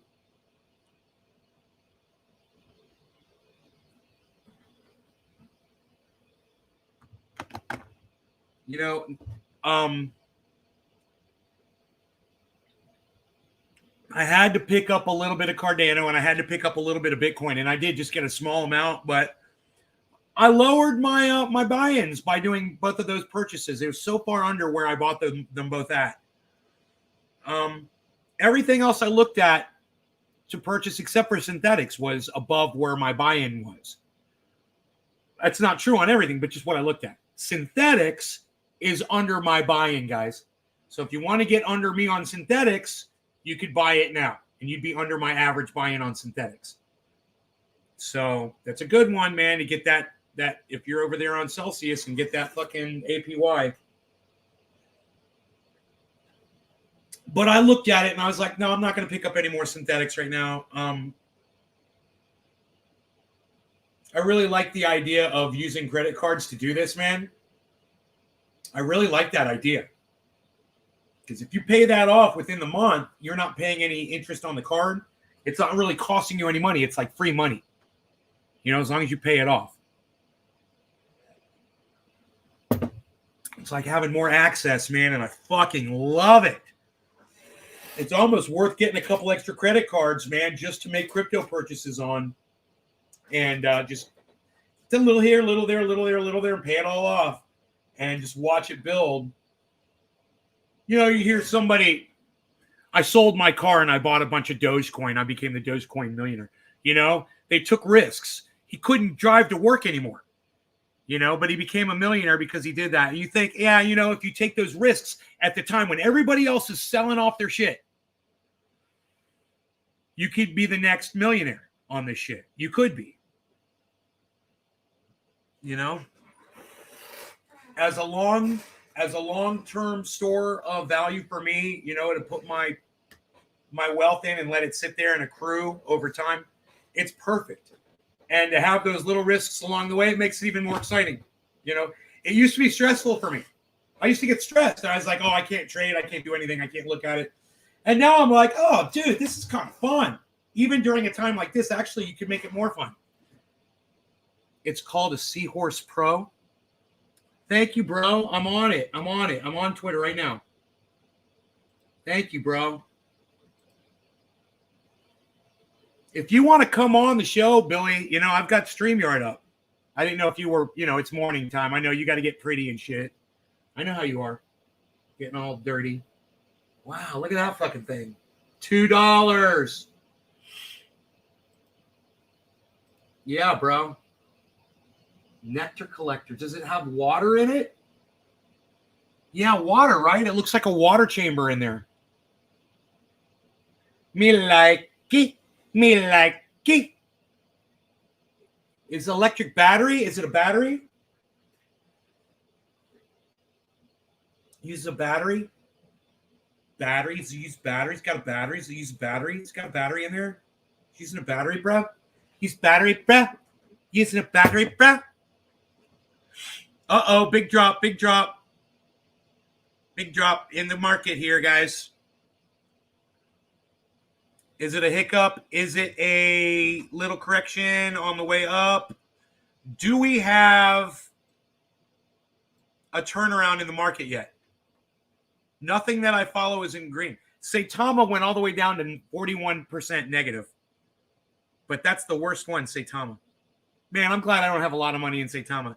Actually, if you were going to buy Saitama, if it's going to do anything, now would be a great time while it's 40% down, guys. Pick up some Saitama.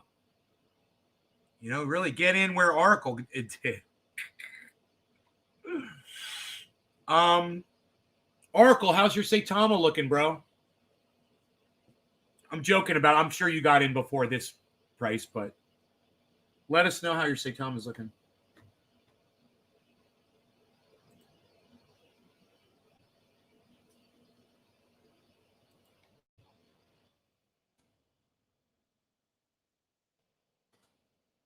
It's chargeable electric. I got you, buddy. Hell yeah.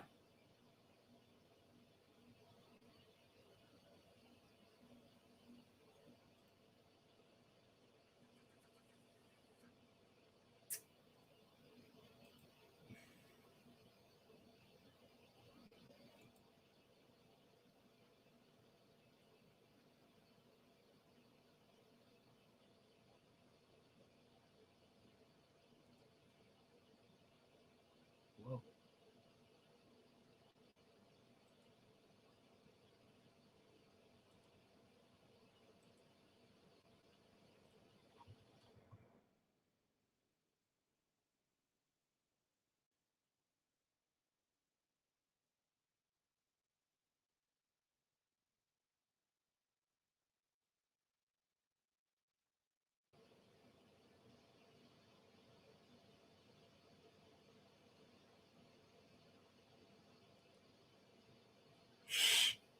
still up 30,000.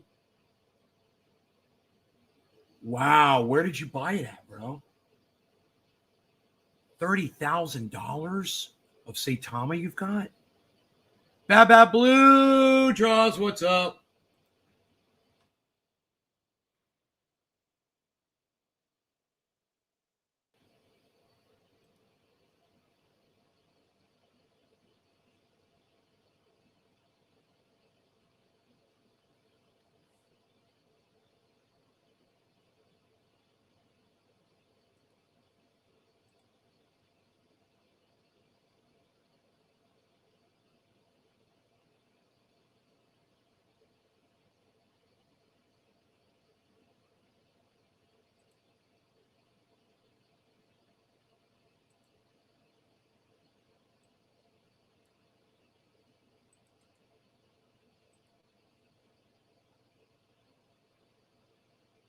Oh, come on now. Dude, how do I add the token? I forgot, man. It's not letting me do it. Motherfucker. Let's try to add Saitama to it's a ERC20, right? Saitama's ERC20, right? Happy 710. Cheers.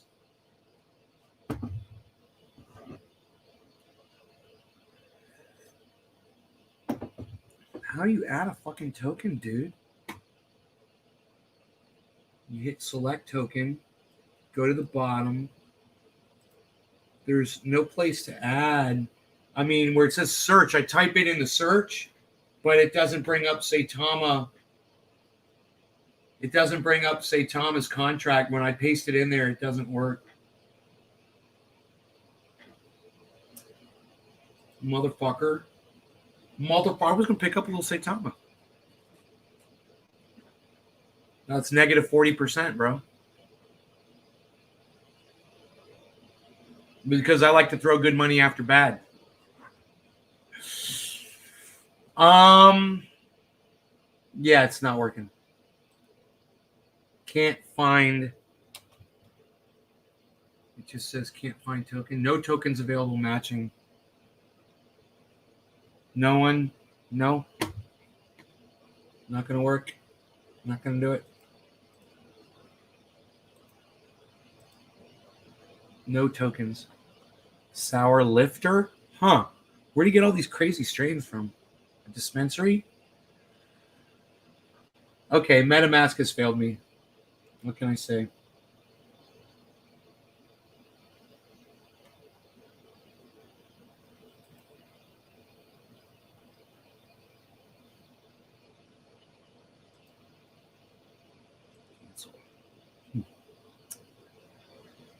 I do not know why I couldn't add it. I've got baby Saitama on there.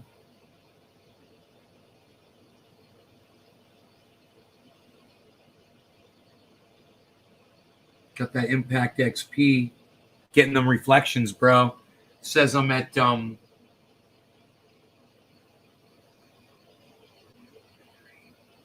5, 6, 7, 8, 9. Whoa. 3 trillion 333 billion Impact XP.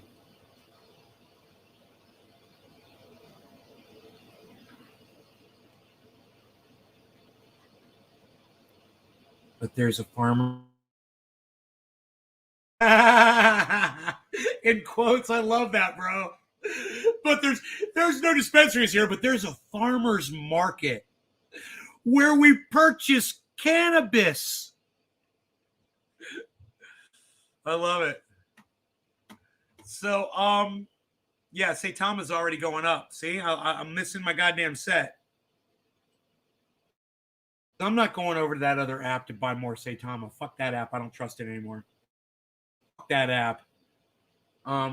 So, hey, man, maybe I should try to get the Sata mask. That's, duh. How about that? Get logged into my fucking Santa Mask. Don't follow me in, this piece of shit.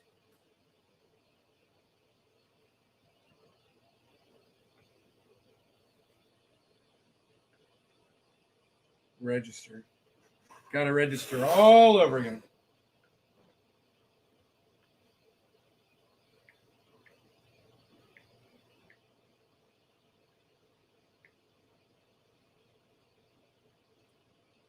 I'm going to try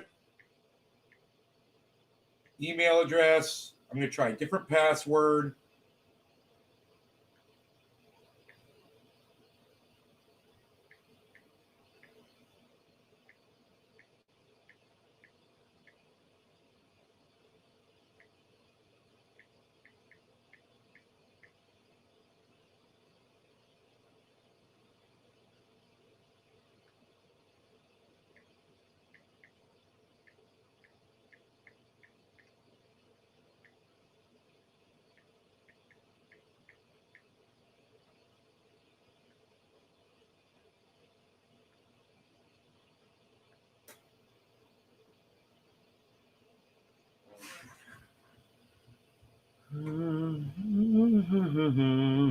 We should look at the crypto markets. Check them out.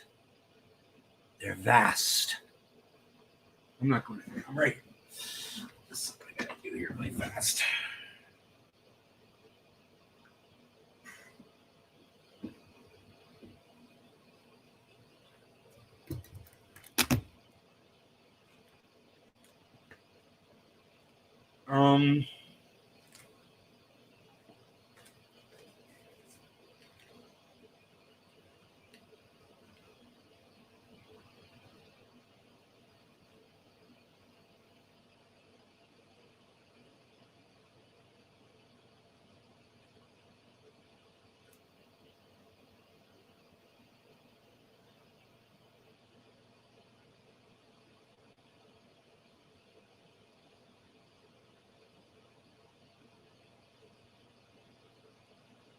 Okay. Let's see.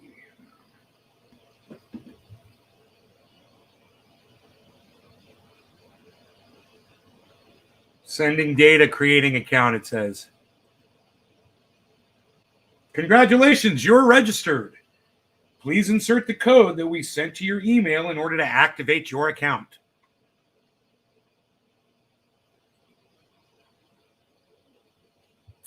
That's what it said last time. I got that far, and it said it was going to send me an email.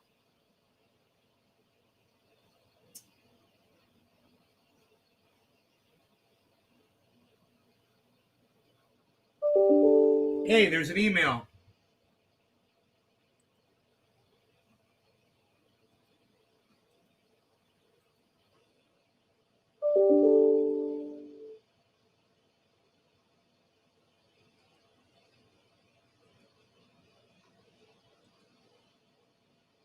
Holy shit.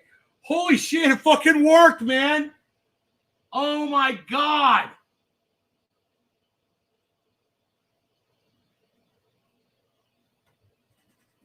Oh my God. I'm typing in the code.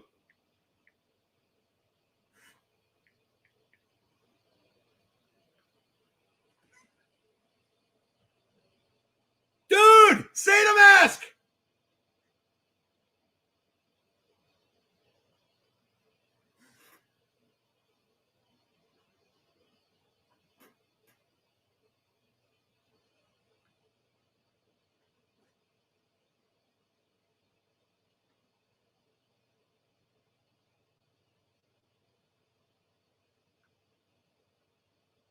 Connect.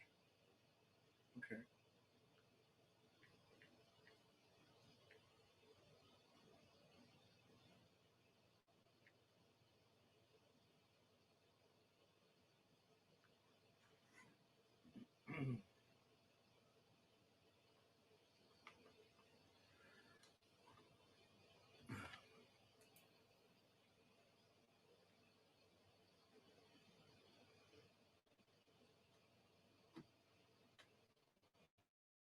Okay.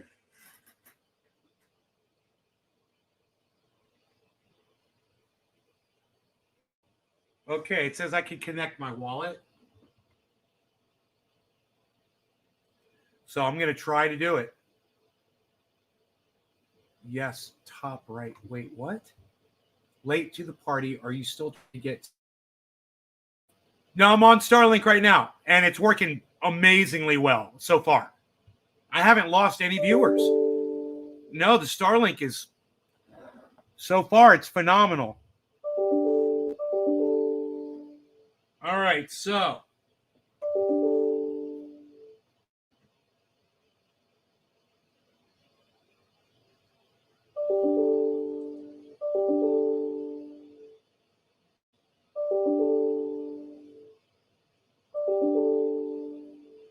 Okay, guys, give me 1 second. I'll be right back.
Okay, so sorry about that, guys. The process for connecting the SataMask wallet to MetaMask, it's not really that involved. But as long as you're doing everything correctly, I'm going to see now. It says connecting. We'll see if it connects. You know, fingers crossed here.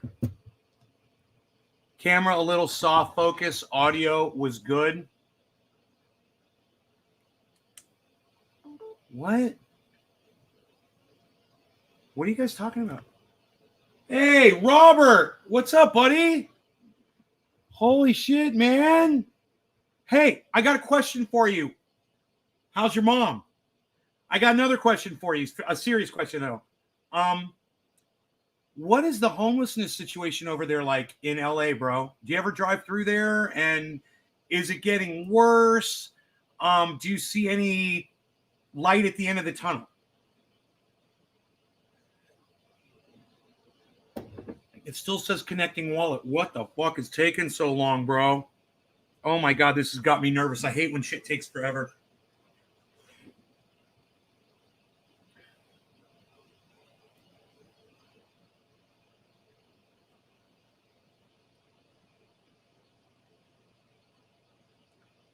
God, I'm so just like on high sensitive alert right now. I'm waiting for this. I'm waiting to hear back from Robert. Robert, are you with me? Drive through here. I live here and see it all the time. Way more homeless now than when I moved here over 10 years ago. They're in the suburbs now. Okay, it's really, really bad. Okay, then I want to watch something with you guys. It's hard to watch, okay? Because it's one of our favorite people in the whole world, right? But, like I said, learn to listen to people you hate. Learn to listen to people you despise. And you'll get something out of it, I promise you. Now, I hate the narrative. I don't agree with everything this man says, but he does show and display exactly what Robert and I are talking about right now. Welcome to Tucker Carlson Tonight. We want to begin by noting something obvious because this is the obvious show. If you live in the United States, you may have noticed that many of our public spaces have become permanent homeless encampments. You see trash-filled tents blotting out what were once green and tidy public parks. You step over vagrants drooling unconscious on the steps of train stations on the way to work. You watch as junkies smoke meth without any embarrassment at all and then yell at pedestrians on the sidewalk, maybe at your children. You know, he sounds privileged and obnoxious. And when I first started listening to this, I was repulsed and I wanted to turn it off. But I digress. I stayed and I listened to the whole thing, and I'm glad I did. You know what Robert Mulligan just said? He said, these are facts. They're in the suburbs. He says, in hotels and taking over streets and more. These are facts. Everywhere, at every intersection, there are beggars. It's what we used to imagine India was like. But this is not Calcutta. This is New York and San Francisco and Austin, Texas. So the question is, what happened? And the short answer is, our leaders did this. No matter what they tell you, homelessness is not an act of God. It's not the result of economic collapse in this country. America did not run out of housing. Instead, a determined group of well-funded ideologues decided to make it easier to live on the streets in this country while doing drugs. Oh my God, my wallet's not connecting and I'm so sad right now. It still says connecting wallet, please wait. And it's taking forever. In the meantime, Robert, I couldn't have asked you here at a better time. Hey, I've got StreamYard up, Robert. If you want to cam in, let me know. DTLA, me. Downtown LA. Me and Val were chased by a guy once. It sucked. Oh my God. Therefore, many more people now live on the streets while doing drugs. See? Not complicated. In 2005, an unemployed alcoholic called Basil Humphrey enrolled in a rehab program. Hey man, cheers to not getting chased down the street. Stop drinking. The rescue mission kicked him out. Those were the rules, and he spent months sleeping outside. Eventually, local authorities ticketed him for camping on public property. That was the law. The story would have ended there, except that a huge corporate law firm in New York City called Latham & Watkins took an interest in the case on the other side of the country. Now, typically, Latham & Watkins represents Wall Street banks and prominent Democratic office holders. But the firm wanted to change vagrancy laws to increase homelessness. Why did they want that? We don't know. But the firm filed a lawsuit on Basil Humphrey. Why do the wealthy want homeless? Why do politicians want homeless people? I'm going to tell you why right now. That tasted so good. That was that wedding cake. Holy shit. That was so fucking good. Tasty. Tasty, tasty, tasty. Politicians and the powerful want more homeless people because when you're homeless, you can't vote. You can't vote against their large corporations that they own. You can't vote them out of office. When you're homeless, you lose your voice. So while they drive down the street like Tucker Carlson and they sneer and they go, look at all of these people. At the same time, when they get home or they go to their office or they're watching the news, they're like, yeah, none of those people can fucking vote against my better interests anymore. And they like that. It makes you powerless when you're homeless. And government officials and people in power and corporations want, believe it or not, they want you to be powerless. For his behalf against the city of Boise. That suit made it to the Ninth Circuit Court of Appeals. In 2018, the court declared that cities have no right to criminalize homelessness. In fact, the court ruled cities have an obligation to provide free housing to the homeless at public expense. You know, think about that, criminalizing homelessness. If they can brand you a criminal, they can lock you up in prison for it. Then they can profit off of you in prison because tax dollars will pay for those prisoners. Think about it. That's Prison Planet. And you know where that comes from. The Supreme Court later upheld that rule. I'll spare you the impersonation. The case was known as Martin versus Boise, and it had exactly the effect that Latham and Watkins intended. City officials across the country no longer had an obligation to protect the public and public spaces from drug addicts who decided to live in them. At the same time, politicians suddenly had access to a massive new source of cash. Taxpayer money, many billions in taxpayer money, for something called homelessness prevention. Now, what is homelessness prevention? Well, of course, it's the opposite of what they call it, as always.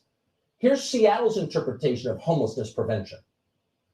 A handful of Seattle's more than 12,000 homeless will soon be going from the street to a new apartment with stunning views of the Space Needle and Puget Sound. Using part of it for the $1.9 trillion COVID relief package, the city bought 3 brand new apartment buildings for $50 million for 165 homeless, a price of $300,000 per unit. In Los Angeles, why would you buy brand new housing for homeless people? Why wouldn't you just build low income, low cost housing?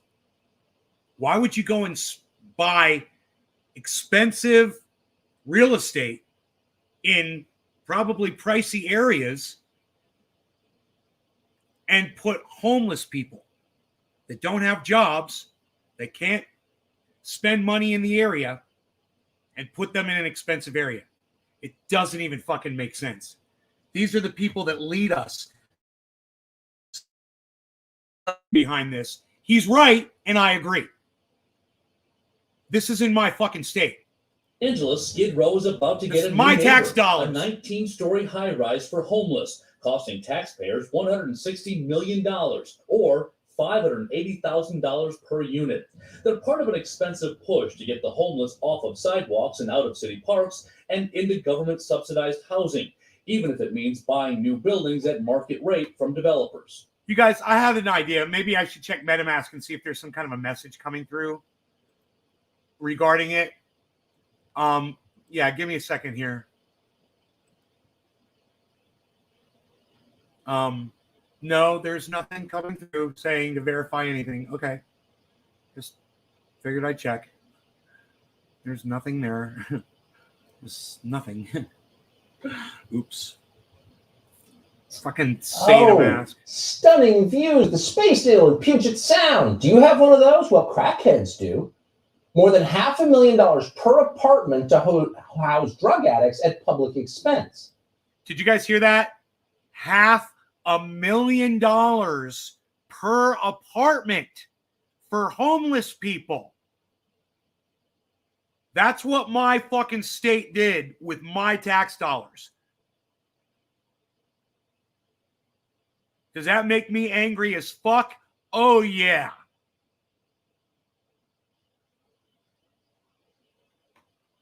This house isn't worth much more than $500,000. At market rates. So you can see why real estate developers would strongly support a program like that, and of course they strongly do. But luxury apartments are just the beginning. Seattle's most recent municipal budget allocates more than $150 million to what are so-called homelessness programs just this year. Now keep in mind, Seattle has fewer than 750,000 people living there. So that's an awful lot of money per bum. It's certainly a lot more than anyone else is getting in Seattle. At the same time it was giving overpriced condos to drug addicts with stunning views of Puget Sound, Seattle allocated just $10 million total for its small business stabilization fund designed to keep family businesses from going bankrupt during the COVID lockdowns. So the city's priorities could not be clearer than that. You lavish money on the least productive, most antisocial parasites in our society, and then you punish Americans who work for a living. Got it? And it's hardly just Seattle. Now, let me just say this. It would have helped if Donald Trump hadn't shut down all of the shelters and all of the places that were taking care of people that were mentally ill, right? And Donald Trump literally shut all that down. And I predicted that this shit was going to happen years ago on my podcast because of what Donald Trump was doing. I go, watch what it's going to do. I go, the homeless people are going to be everywhere, right? Donald Trump fucking did that shit. And don't even try to come at me and say he didn't, because he fucking did.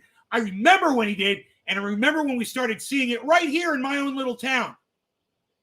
And I went and I was talking to people and I go, what the fuck's going on? Why are all these homeless people out here? Well, they shut down all the fucking programs.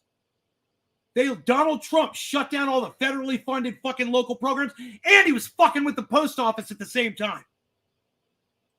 The latest city budget in San Francisco proposes spending $667 million on something called the Department of Homelessness and Supportive Housing. And yet, at the very same time, San Francisco's Department of Children, Youth, and Families gets less than half that amount.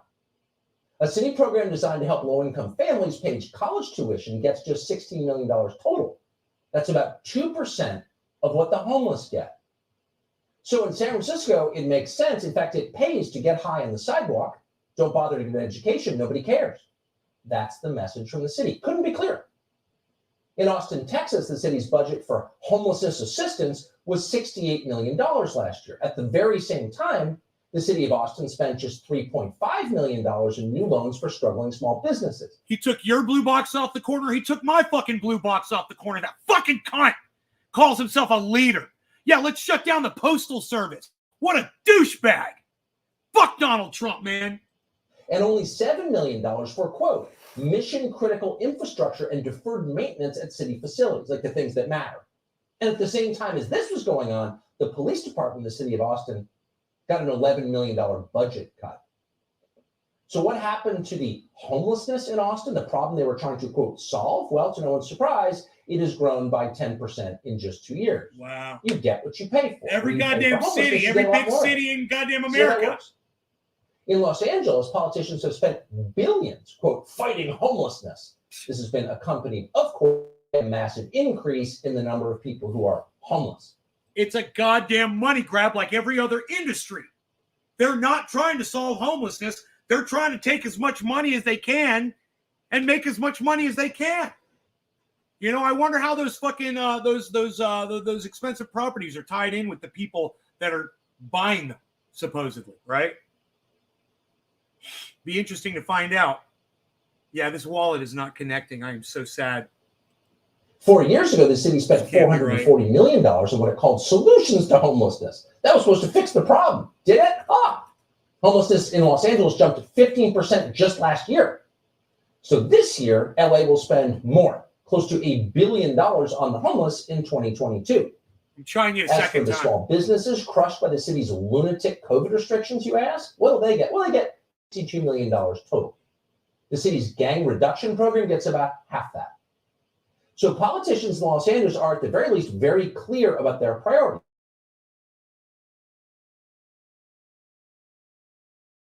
A homeless man went into a furniture store on the west side of Los Angeles and murdered a graduate student who was working alone there.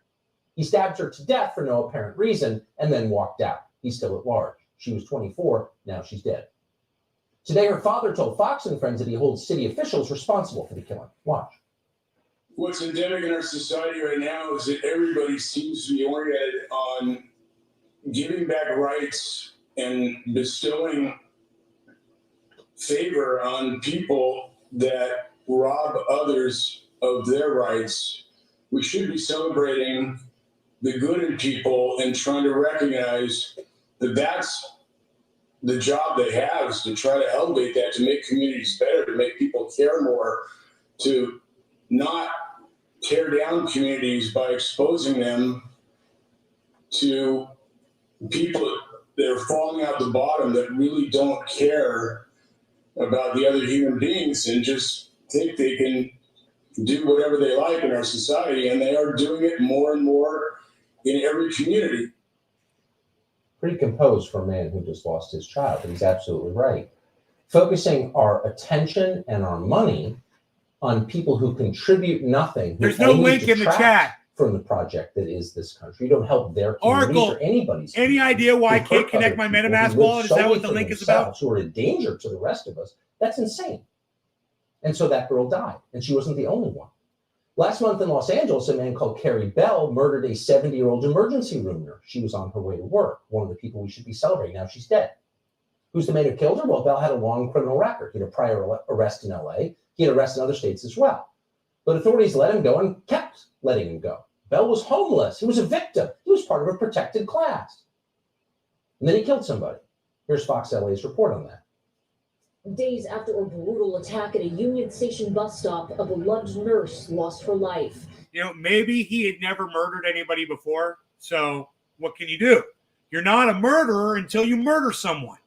You know, people can't tell the future. We don't have fucking. Now, I understand locking someone up, but it depends. If he was a violent criminal, yeah, he should have been locked up. Maybe Tucker Carlson should be pushing to get all of the drug offenders out of prison to make room for the violent offenders. You know, I don't know. Sandra Shells worked at LA County USC Medical Center for decades, where she was highly respected and revered. Shells was allegedly assaulted Thursday morning by a homeless man, now identified by police as 48-year-old Carrie Bell. Right. They say he hit Shells for no apparent reason, the force knocking her to the ground and fracturing her skull.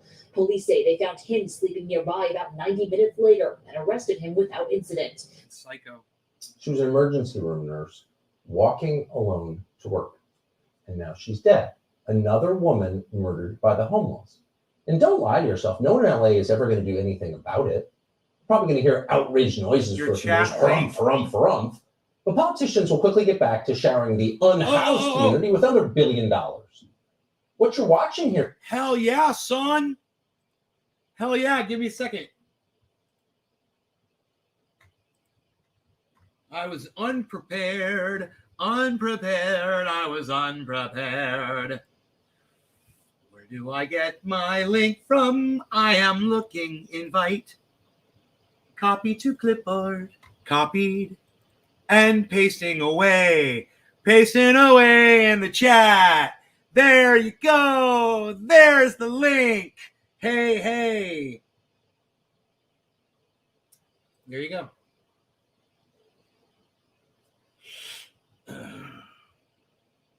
So I'm going to have this as my monitor right here. You know, this is my main, it's going to be my main monitor. This one right here. This one's going to go over here. This is my main monitor now. It's going to be my main. It's definitely going to be my main monitor. It's full screen. I don't know if somebody was in the. I don't know if I was definitely in, not in full screen. Not in full screen. But I know. Put your chat in the link. Put your link in the chat. Put your chat link in the link and chat. And chat link stuff. For us to see and do things. And sip some coffee. Cup number 3. Why not? When you got the bandwidth for free, why not? Maybe we should do another bandwidth test, huh? Huh? Want to do a bandwidth test? Gonna check.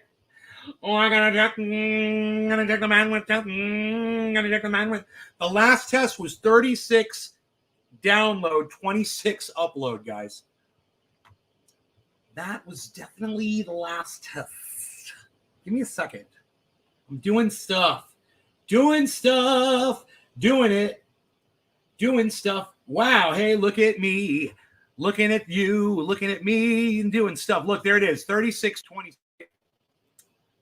Hey, freaking Oracle driving the truck. Look at him. What's going on? What's up, brother? What I did with SataMask was I created a brand new wallet for it, because inside you can add an existing wallet to it later. Were you not able to connect your existing MetaMask wallet? Not right now because it's still offline. Dude, you mean I've been sitting here trying to do this for the last half hour to connect? I can't drive and text, man. I know, it's so fucking funny. So okay. if you want to see how it works and everything, just create a brand new wallet for it, and then that'll let you in and you'll be able to play with everything in it. Okay, first let's create your wallet. Dude, I already did this.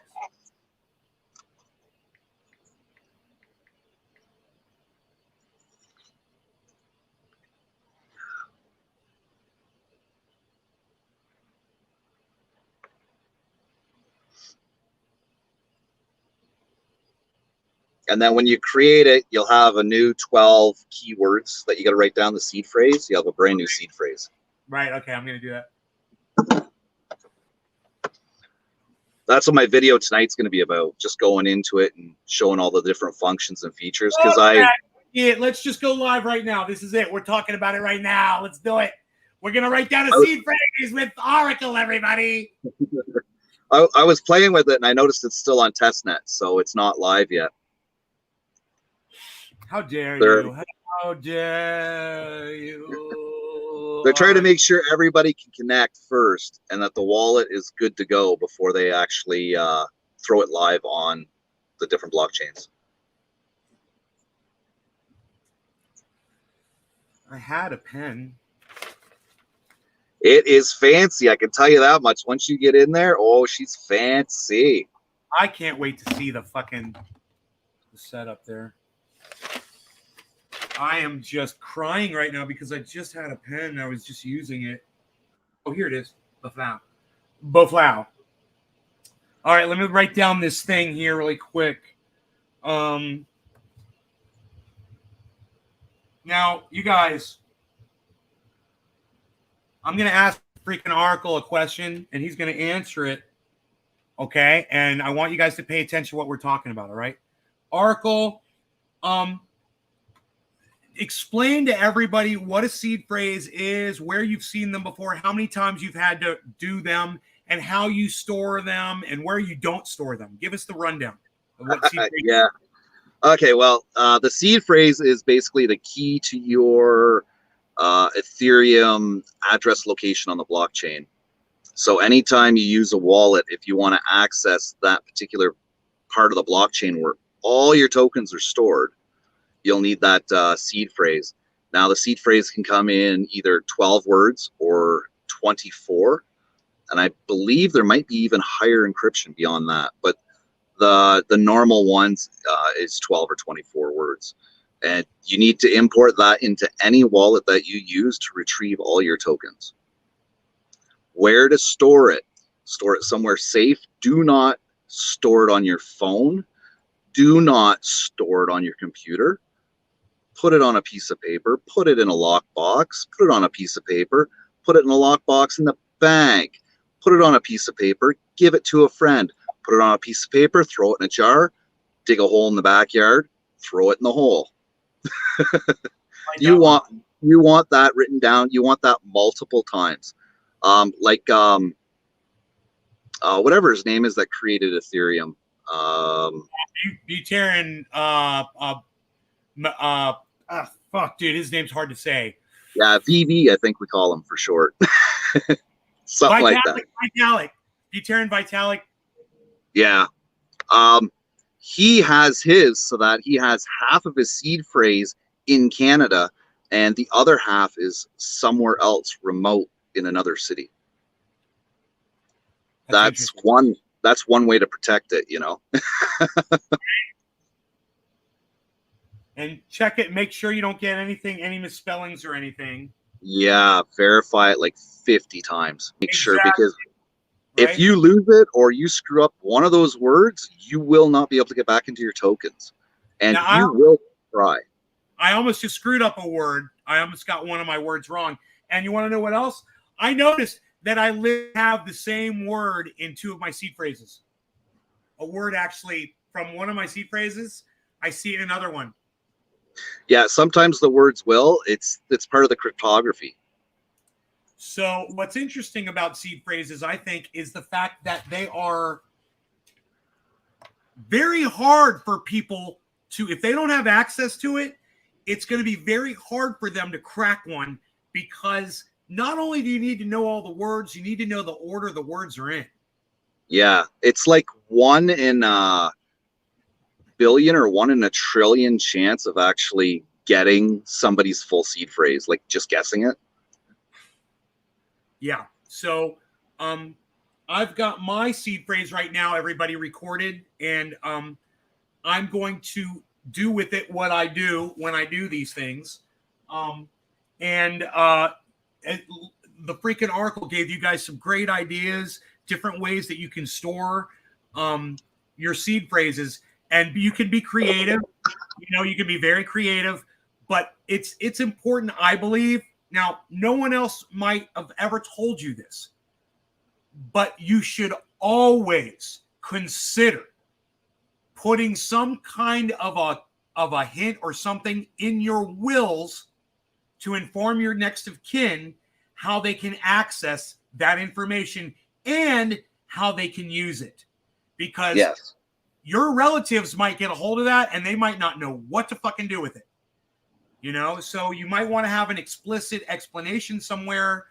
You know, if you trust your relatives at this point, understand, you know, people have falling out. You know, when the freaking Oracle said, and you guys should all subscribe to his channel on YouTube. It's the freaking Oracle. He's going to be live tonight discussing this very thing. It's like a little taste, because he's going to go 19 hours tonight. 19 tasty, hours, tasty. a 19-hour broadcast. Yeah, no, not 19 hours. So understand, when he said, give it to a friend, blah, blah, blah, I got the hair stand up, which I don't have, on the back of my neck. And I started thinking, no, don't give it to a friend, because you'll always have a falling out with a friend. And now they have something so valuable to you that could be worth thousands, could be your life savings. You know, you never know. So keep that in mind. If it's something small or whatever, you're sharing it with a friend or whatever, cool. You know, you can always have separate wallets. You want to go through some of that if you wanted to say you're in a relationship and you want your significant other to have a wallet and have access to crypto. Do you want to go over some of those, the ins and outs of that? As in, like, them setting up their own wallet, or? Yeah, why you would want to do that. Like, if something happens in a relationship, say you guys break up, you know, and it's a bad breakup, and then you guys are sharing an account in crypto. I wouldn't share an account in crypto. No way. Exactly. No way. Like my wife doesn't even have access to it. There you go. Very but important. If something did happen to me, she knows she could get a hold of Tim and Nancy Danter, and they could put the pieces together to figure it out, to help her out, to get my crypto. Those are people I would trust. Like, those are top-notch people, you know? Right. Yeah, you know, my buddy Iceman, you know, my sister. Only people you trust, right? Yeah. You know, there are people like that in my life. And it's good to have those kinds of people in your life. But remember the will, guys. Remember that. Remember, if you do this and you end up doing what I'm doing, which is putting in, you know, your you know, a good portion of your savings, and you want people to have access to that, keep that in mind. Do a little research. When it comes to a will, what I would do is I would do my own personal video on how to access it, put it on a thumb drive and give it to your lawyer, because they'll put it in an envelope with the rest of your contents of your will. So there you go. There you go. Because really good advice here, guys. And remember, you can get this advice hammered into your head. Go back tonight when the freaking Oracle goes live on his YouTube channel and watch this show when he's going to really get into this. He's going to show you the inner workings of SataMask. We're all very excited about it. I'm about to make a purchase on it right now. As soon as I get try to buy some Saitama, which is was negative 40. Let's see where it's at. Right now, it's still at the bottom. It's at negative 30.8%. Well, like I said, it's offline, so I don't know if you'll be able to purchase Saitama through it, but you can always try. Exactly. Nothing wrong with that. All the worst thing that could happen is it would just say failure. You know, it just failed because it's not active. You know, so. But there are settings inside, so you can turn testnet off. You can turn ERC20 on. You can turn on BSC, but I don't think BSC. I don't think they have BSC ready yet. I know it's coming. It's going to work just like MetaMask, except for everything's going to be preloaded. You're not going to have to add the BSC network to the wallet. It's going to be there. And as they do their updates, they'll add extra ones like, you know, the Matic chain. They'll add the Theta chain. They'll add all these different chains as they become more popular. Let me explain to everybody right now what SataMask is asking me to do as I do this. Mm-hmm. So they gave me what they call a mnemonic phrase. So it's the seed phrase. It's the words, and I've got them written down. Now, in order for me to make this wallet, it's telling me it wanted me to enter the words back in, and I was like, oh fuck, no, you don't gotta type all the fucking words in. It gives you all the words out of order, and it wants you to put the words in order, and all you got to do is click on them to put them back in the correct order. So I'm looking on my page right now, and I'm doing exactly that. Oh, wait till you get in, buddy. It is so pretty, I tell you. It's a little overwhelming, though. There's a lot of information inside the mask, and that's why I'm going to go over it for anybody that wants to watch later on tonight, because there's a lot of information in there. It's not like MetaMask. MetaMask is like bare bones compared to this wallet. It's insane. It's so funny when you get down to the last word and it's the only one left to press and it moves over and you're like, it confuses you for a second. I'm just glad you could finally get into it and get past that email part. I'm officially a wolf. Welcome to Saitama. It says, welcome to Saitama Wolfpack. Let's go. So I want to show everybody that because that's kind of fun. You are officially a wolf. Welcome to Saitama Wolfpack. Let's go. So that's fun. That's fun. All right. So let's go. Show me my wallet. It's got a splash screen here. It's showing me my wallet. It says the name of my wallet. It's got my wallet address abbreviated. And it is just like what you would expect this kind of app to be. What I like about it is it's not very confusing. It seems pretty easy to use. Click on the dog paw. Just tap the dog paw. Right here in the middle at the bottom. Yeah. Okay. Okay, it brings up a menu, brings up a mini menu. That's badass. It's small print, but I can see it though, but you're familiar with the icons. So these are familiar icons for almost everybody.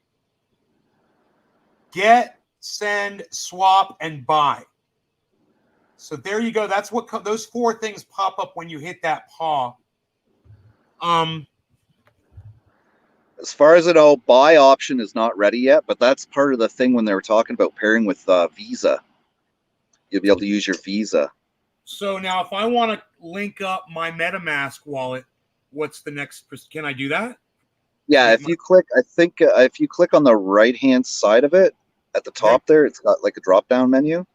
Okay, that would be a graph icon. Let's show everybody that. Top right there. That little square. I'm click. Oh, it's 3 lines. It's 3 bars. Okay, and it brings up Should be down at the bottom. Oh, you scroll down. It says select my wallet account, create account, import account. There you go. So let's show everybody that. There's the menu right there at the bottom. You'll just scroll down and it'll be at the very bottom right there, right above log out. Import. It says import, but just, we'll let the freaking Oracle give you a nice clear view of it tonight on his show. How about that? All but right. What you can see there is the other stuff coming, right? There's an NFT platform. There's education coming there. It's good. This is going to be huge. Okay, so this is saying set up my wallet name, connect my wallet. Please give a name to the wallet that you are going to connect. I gotcha. So I click on that and I'll just type in MetaMask so I know where it's coming from. Okay. And click next.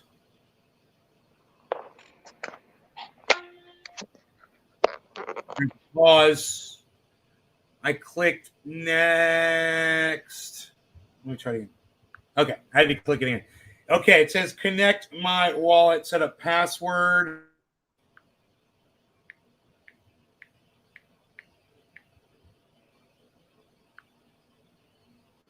Next. Okay, please insert your private key in hex format. Hex format? What the? I don't know. I have not gotten that far on it yet. I thought you connected your MetaMask. No, not yet. Not until it's live.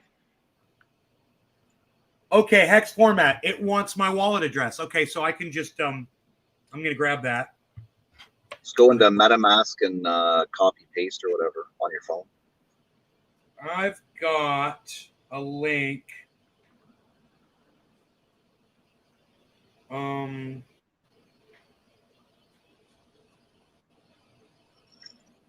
That I sent a few days ago.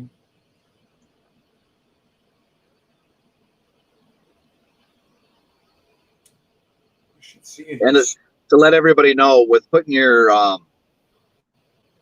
seed phrases and everything into the wallet, none of that information gets sent to Satama. That is all locked in that part into that software wallet on your device. Nothing is sent to anybody, so it's very safe. That's nice. I was wondering that. I was actually thinking about that this morning. That's funny. No, because if you lose your seed phrase or anything like that, they cannot retrieve it for you. So it's very important that you write it down correctly. I know. I figured I'd just pull it up here really fast, but I'll just send it again. It won't take long for me to just send it again to myself. Here.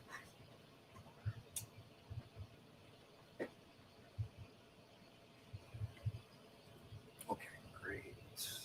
Here.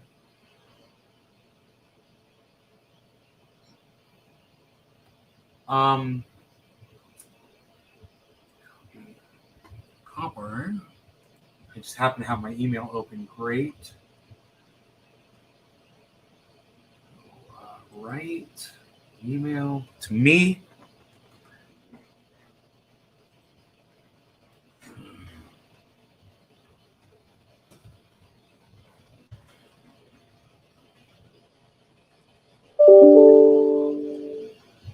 Okay.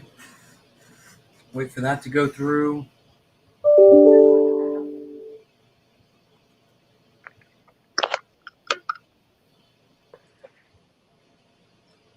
Here, while you're doing that, I'll give everybody a preview of what I do for a living. Okay, great. That would be great.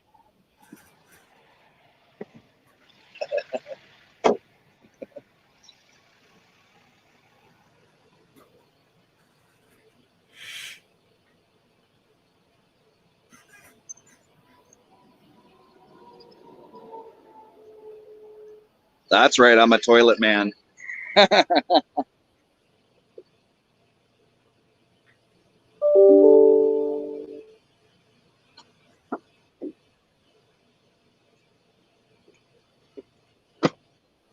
Beautiful thing is, though, we've escaped all the snow again where I live. Oh, you got to double click. Sometimes I think you have to double click on things. The mnemonic phrase is not correct. Please check it and try again. Oh.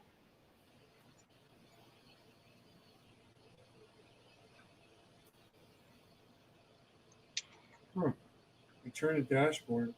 So it didn't work. I don't know what that was. Let me just try this one more time.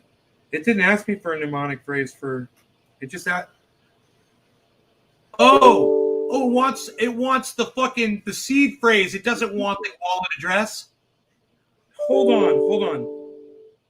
Yeah, because if you put in your seed phrase is created from a hex code, and that hex code is attached to your wallet address.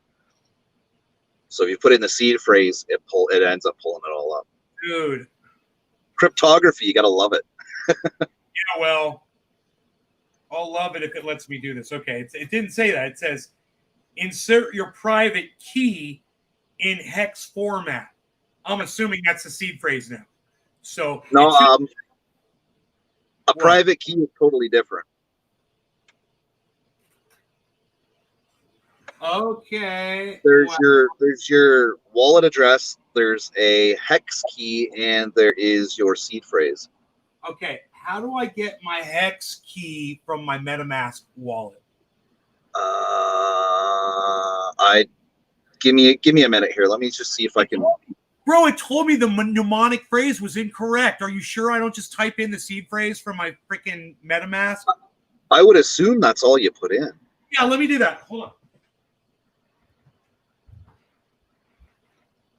Because you can, as far as I know with these wallets, you can put in either the hex key if you have it or the mnemonic phrase. That's what I mean. I never played with that part of it yet. I've just went through and looked at all the features and adding tokens, that kind of stuff. Right. It has the chart in it too, so it tells you that it shows you that I think it shows you the volume chart too in it. Right. So you can actually see what's going on with each token. It's got your year to date and all that kind of stuff, which MetaMask does not have. Dude, stop capitalizing shit. Stupid phone.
So the beautiful thing about the SataMask is any token that wants to be listed on there, they have to pair it with Satama tokens as well.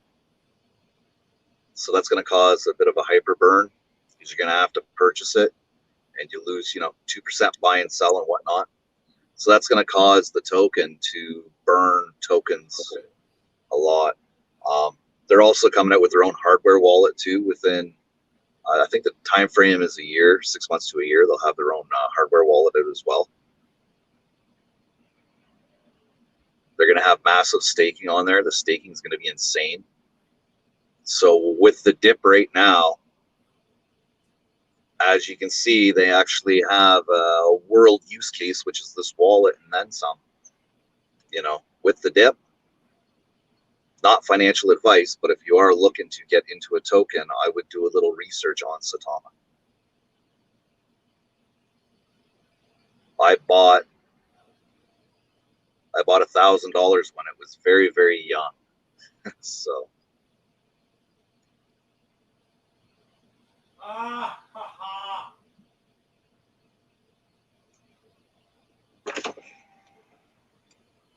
I haven't cleaned them yet, but I'm on lunch. So I haven't cleaned them yet, but I'm on lunch. So if you want to use them, go ahead. Yeah. I can't say what they look like inside though. I haven't looked. So. Yeah. So I connected the wrong. I connected the wrong MetaMask wallet. I've got two. So I connected one. It's so funny. I'm gonna try to do this again. That's a good thing to do though. Have more than one wallet. That way, if you get hacked, they don't get your whole bag. You know, right. That's a very important thing, right? Like, look what happened to you almost. Like, you know, with hacks. I've got all kinds of little things that I do, man. I wish I could tell everybody all the secrets, but I can't. You know, there's a lot of different things I do though. So write a book. Here's my problem. How do I recall my seed phrase on MetaMask? You know? It's there. It's in settings, I think. Okay. Account details. No. Expand view. Okay, wait, up here. What about up here? Okay, here we go. Settings. Here we go. Settings. I found settings. All right.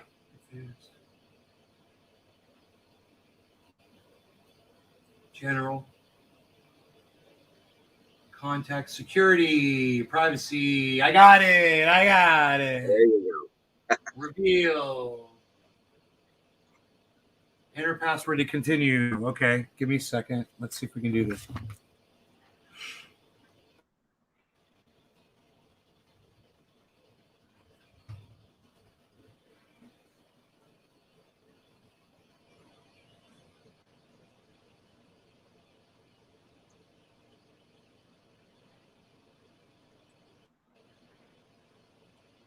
Dude, I swear to fuck it's the same goddamn phrase.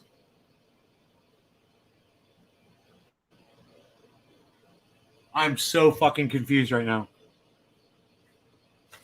Okay, so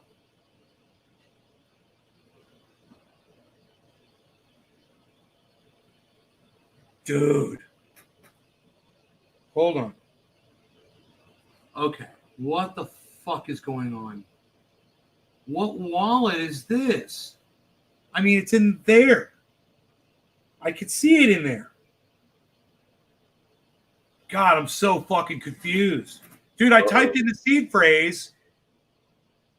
Yeah. I guess it's the same. It's got to be the same MetaMask on both computers. I guess it doesn't read the same.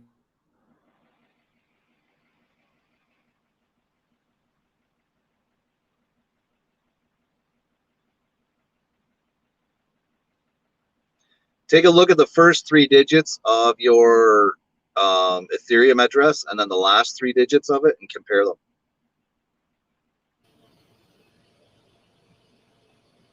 Yeah, dude, what? It's a different. These are different wallets. They're different wallets. But the same seed phrase?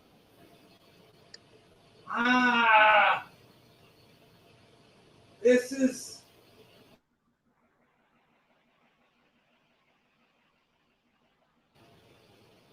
On the Ethereum mainnet, account number 1. Okay. Boy, oh boy, am I confused.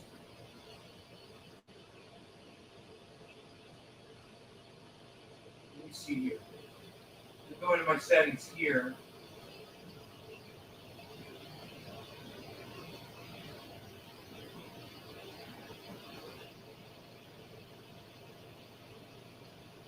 Huh.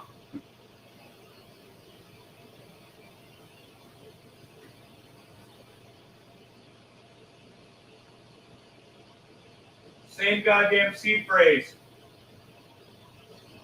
So it might be with MetaMask when you first create a wallet, you can have multiple wallets in it, and maybe the same seed phrase opens up that whole thing then. Because I've never created a second wallet in MetaMask. Oh, yeah, that's what I did. That's what I did. I remember it said, do you want to import your account? And I was like, yeah, I want to connect them. Oh my God. Okay. Okay, hold on.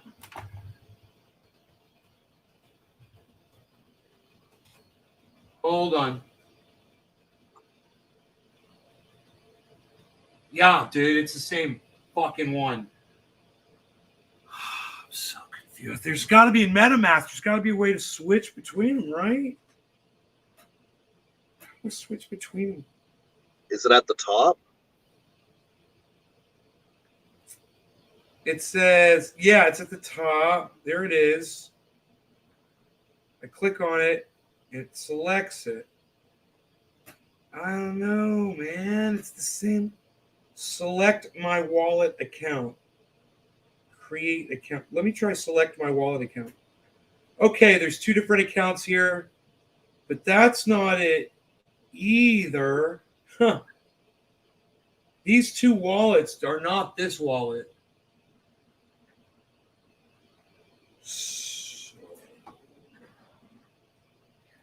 Hold on. Yeah, dude. Regardless, putting in any seed phrase that you have should pull that particular wallet up in SataMask. Now, it might not work because it could be offline, like I said. It's on USD. Why can't I? In SataMask, I'm trying to pull up something different besides USD, but it's only showing USD. And I can't click on any of this stuff. But, oh, it's being weird.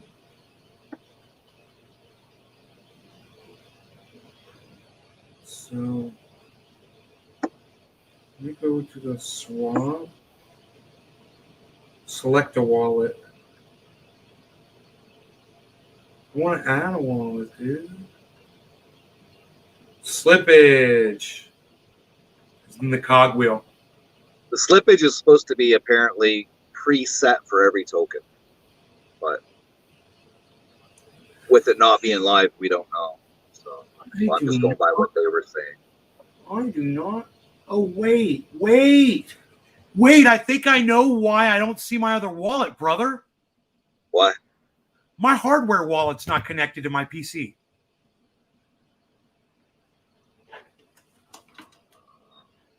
That might do it. Maybe.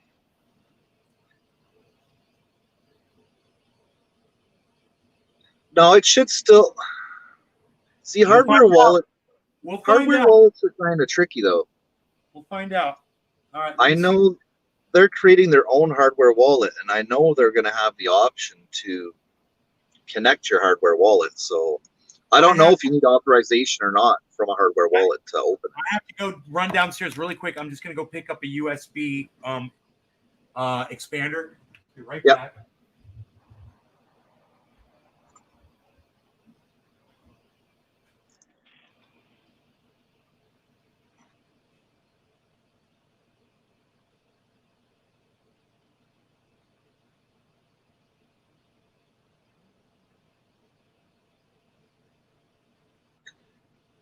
Bell City Transport Systems, Brantford, Ontario, Fort Myers, Florida. I think I'll unplug the mouse. Is probably the safest thing to unplug. the USB port. There we go. Let's plug that into this one. And then we'll plug this expander into here. It's a blue one. You have to turn them all on because it looks bad as fuck. Look at that, dude. All lit up. That's badass. I remember when Bitcoin mining first came out, everybody had extensions like that. You'd plug in the little Bit Furies into it. How cool. This a little something here from my okay, let's see if the fucking wallet appears magically.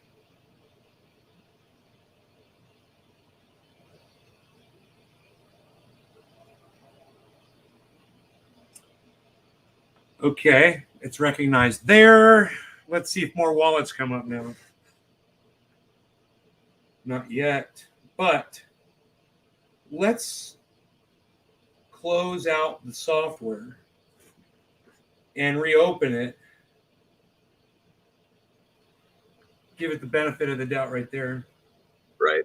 This is the first time I'm reopening the software. It opens right up, and then it crashed. Wait, no, it didn't crash. It's wanting me to log in. Okay.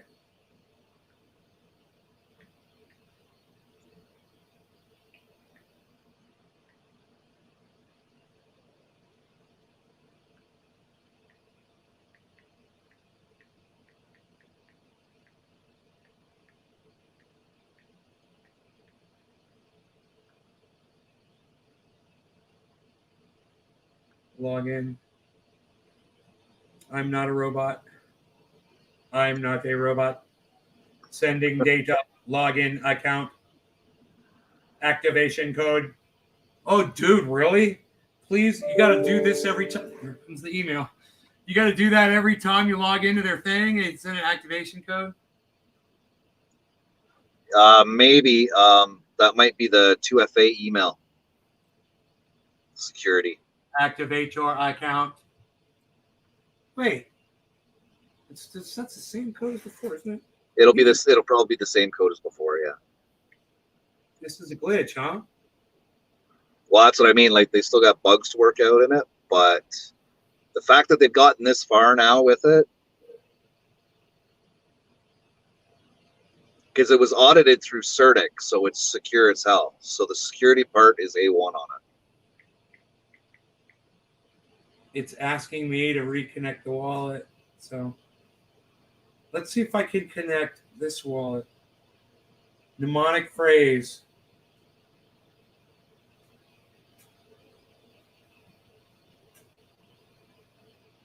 Dude, they're giving me a different mnemonic phrase. What the fuck? I don't know. That's not cool. I'm scared, dude. I'm logging the fuck out of this thing. There's something wrong here, bro. That's fucking wrong. I'm assuming that my old mnemonic phrase is no longer any good. It should be, because it should have an Ethereum address attached to it.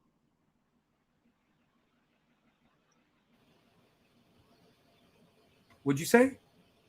It should be okay. It should be good, because when that mnemonic phrase is generated, an Ethereum address is generated with it. So, you might be able to actually pull that wallet you made in SataMask. You should be able to pull it up in MetaMask. Really? That's the idea of the seed phrase, right? Is to be able to access your funds in any wallet as long as you have that seed phrase.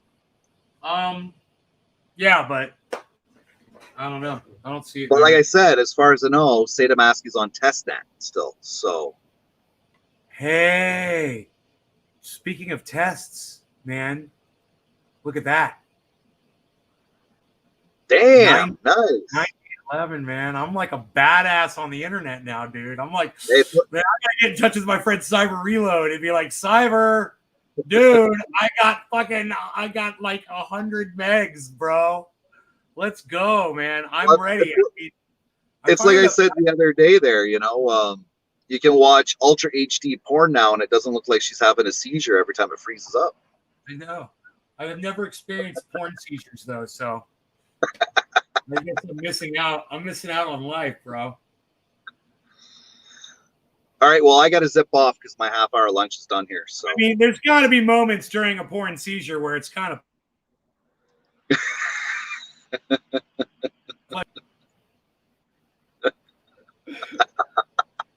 porn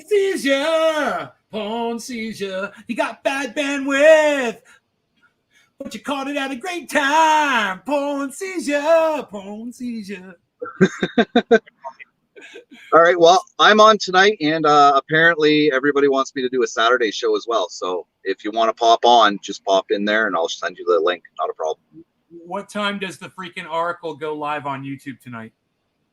Same time as always, 8 p.m. EST. 5 p.m. my time. So listen, guys, that's the freaking FREAKIN Oracle, ORAC. Go to his channel and go have fun and look day, and we'll see you tonight on your podcast. All right. Talk to you later, Nate. Thank you. Thank you so much. All right. No problem, brother. Okay. What a tremendous help he always is. Always. That's all he wants to do is just help you all out, man. So, Porn Seizure. That song would not exist if it were not for the freaking Oracle. I want everyone here to realize that. I was inspired by the freaking Oracle. So, freaking Oracle inspiring music. I'm going to have fun fucking around with that MetaMask. I am. I can already tell. I am sad that I can't find. We had trouble loading your token balances. Huh. That's fucking weird. I've never seen that before.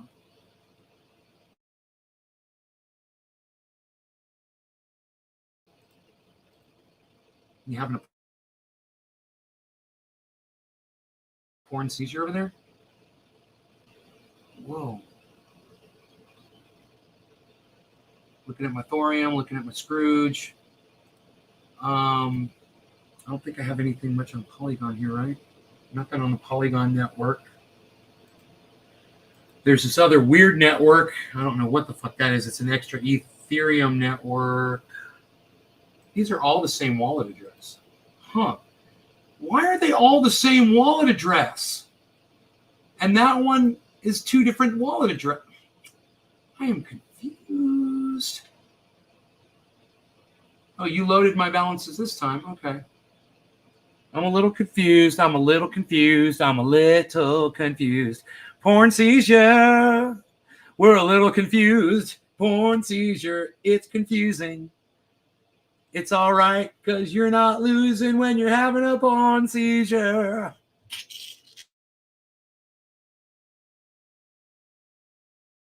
It's terrible. It's fucking terrible. Because he ain't lazy. He's getting crazy.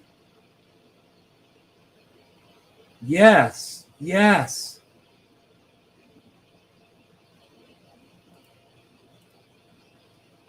Maybe he'll see that.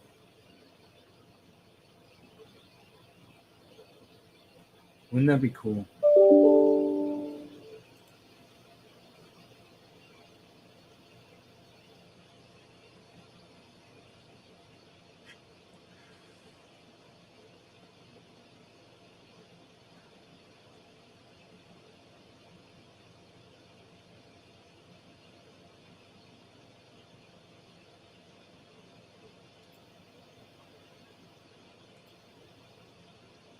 I'm just going through and liking all your retweets. Thanks, guys.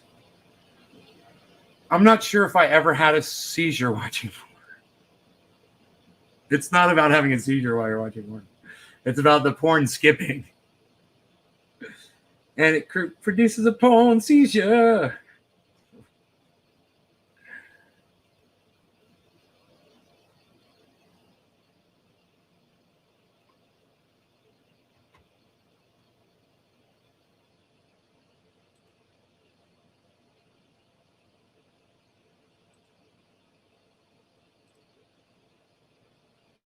Liking my tweets.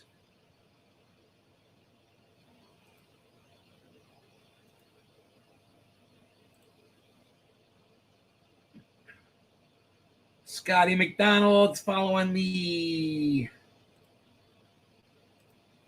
Look at all these likes I got to give you. Look at this.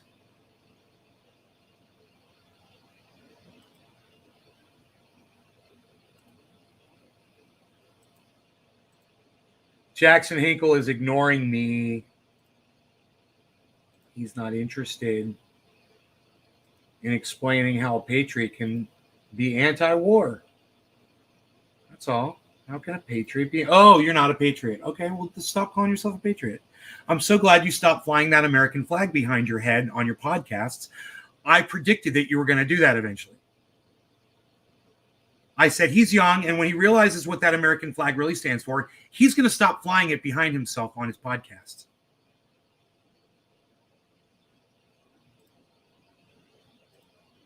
That happened.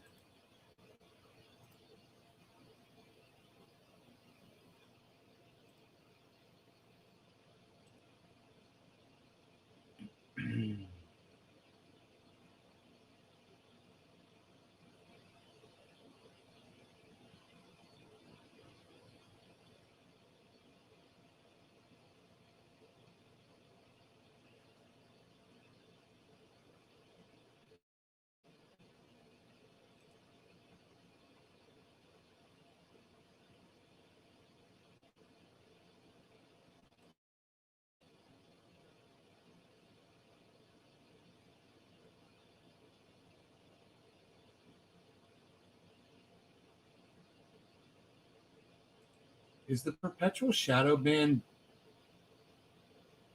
Billy Bong Thornton? I don't know. I'm liking all your retweets. I'm liking all your retweets and likes and your stuff that you throw back at me. There, I think we're all caught up.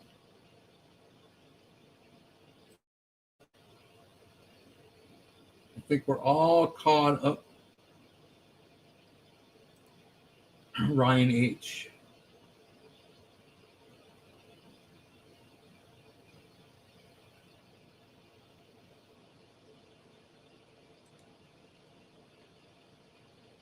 Zena, I'm not following you on Twitter. How dare me?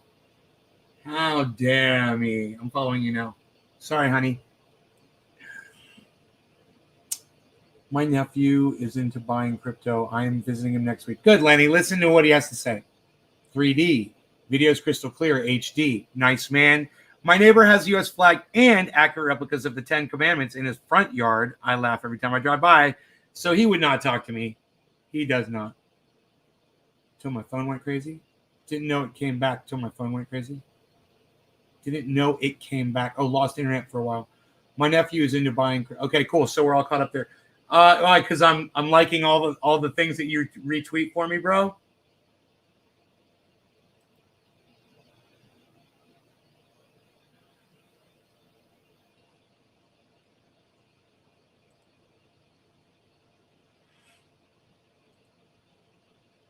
God, dude, how long do I have to go before I reach perpetual fucking hearts?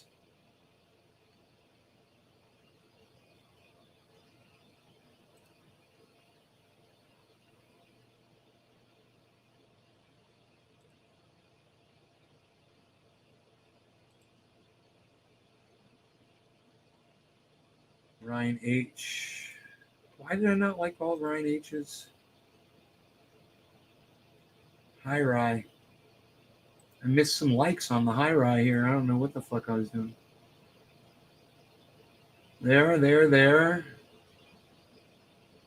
Okay. Billy. I think we are caught up on liking everything. There, cool, we're good. I'm all caught up. I liked everything you guys did. Thank you so much for all that support on Twitter, guys. Holy shit. Thank you for that. It's amazing that you guys are doing this now. You're seeing it, whatever it's taken. it's been worth it, man. It's been a hell of a struggle, but now, wow, there's so much support. It took me a while to go through all of that support, you guys, on Twitter. So thank you.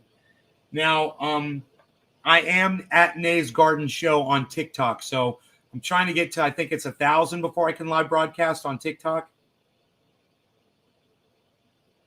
Can you really have a seizure watching porn? You can have a seizure doing anything. Seizures are going to seizure whenever the fucking they want, bro. You don't get to turn them on and off. If you just happen to be watching porn when your body decides to seize, that's what's happening. Welcome to life. Life doesn't have a clock, bro. Life does what life wants.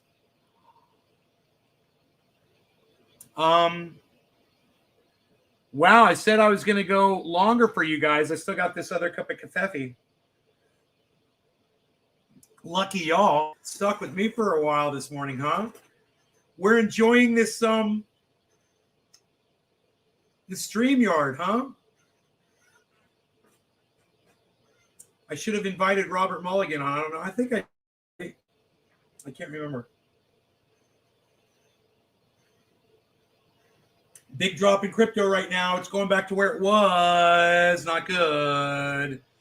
Cardano is under where I bought it at. So this is a big drop, guys. Take a gander. I am the god of hellfire.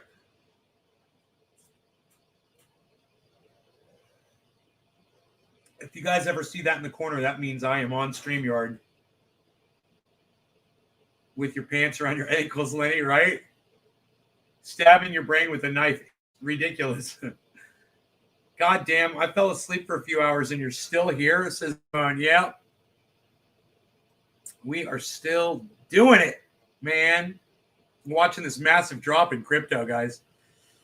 I'm glad when tomorrow when people are like, did you buy the dip? Or, in a week, when people start saying that again. I'm like, yes, I did. I bought the fucking dip, man. I threw it all out there. I said I wasn't going to do it, and I only left a little bit sitting in the bank because I don't give a fuck. What can I say? I'm at that point. Here, let me block the word. Let me block this word here. .rent. Give me a second here. .rent. I can block that. So we get all of your shit blocked, motherfucker. What do you think about that? And take that shit and block that shit right fucking now.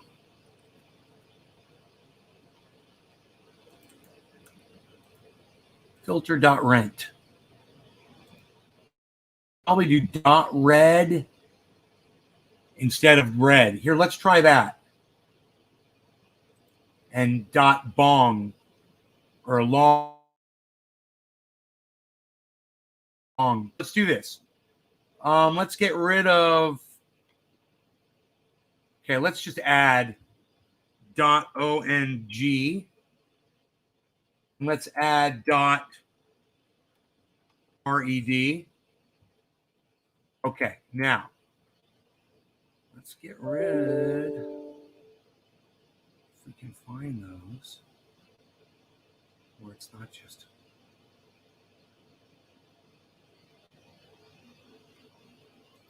Okay, let's get rid of .omg. And just bear with me here, guys. I'll just filter out. Where is red? There it is. And yeah, for now, I mean, I can go back and do this later. But for now,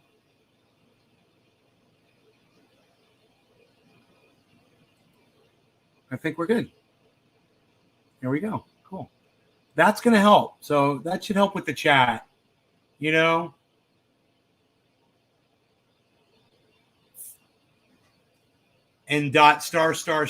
What was the *****? What was the star? Bad Blue? Let me know. Mickey Rourke has not taken care of himself. He has a new movie called War Hunt. It's like watching a Ron Jeremy porn in current times. Oh my God. It's terrible to see actors who had it good at some point, you know, doing these roles that are, you know, they're just trying to pay their bills. Oh, God, I hate that. Oh, it makes you feel sad for him, doesn't it? I mean, that's the guy from 9.5 Weeks, bro. Really?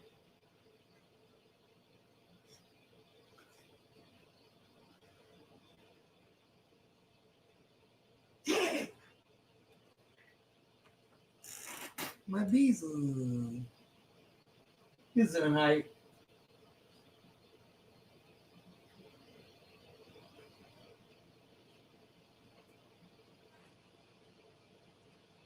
I don't know what you mean at 12:06, bro. You're not making any sense to me at all.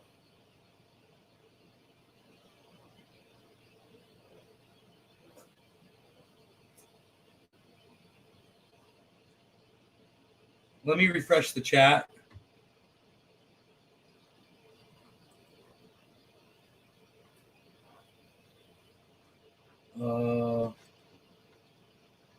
Wow, still a ton of you watching the show. Thank you guys so much. I appreciate you guys so much. Mickey Rourke as Marv from Sin City. After that, he melted and stopped speaking English. Sin City.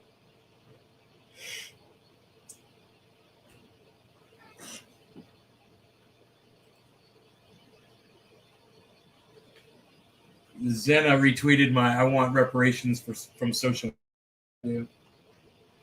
They fucking ass raped me. Okay, let's get rid of Twitter. I'll work on that.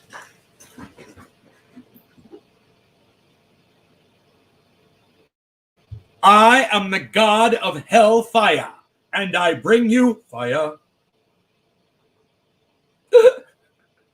It's always fun. You want me to clean your ears, buddy? Do a little ear cleaning. Yeah? Clean your ears. What do you say, buddy? Get in there. Yeah. I know. There you go.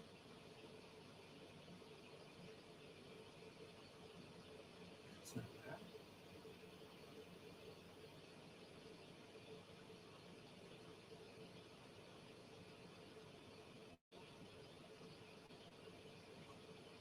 Wow. That wasn't bad, huh? Let's do this other ear now.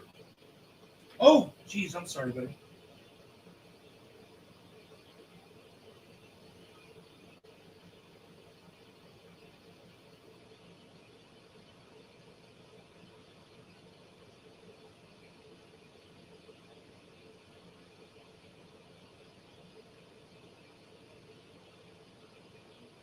So cute. You see the way he leans into it while I do it? There you go. We got all that cleaned up out your ears. That'll make you feel better. That'll make you feel better. That'll make you feel better. My bad phone call. There was a troll comment.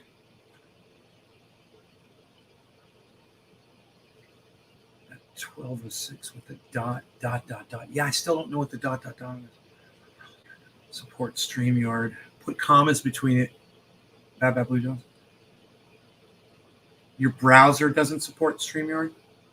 What do you mean your browser doesn't support StreamYard, Lenny? You're able to see my show okay, right? I'm excited, guys. This is great. I'm really glad to have all this bandwidth and do this, man. I'm going to be able to have smooth interviews and maybe no dropouts, man. I could run a speed test one more time. The last one, you guys, my last speed test, psychotic, 98.11. So let's do one more speed test.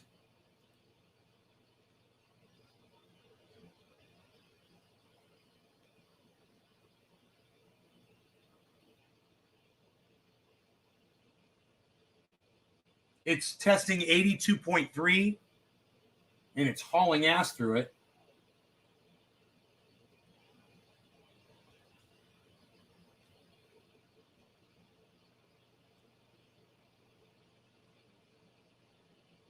Whoa.